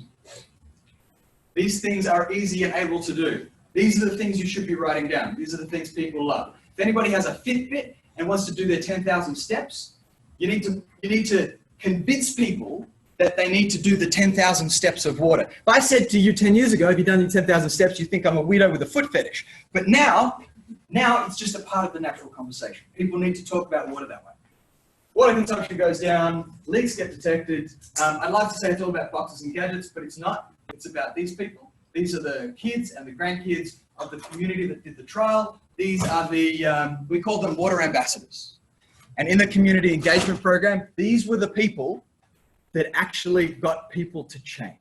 And these are the people that we relied on. Thank you very much.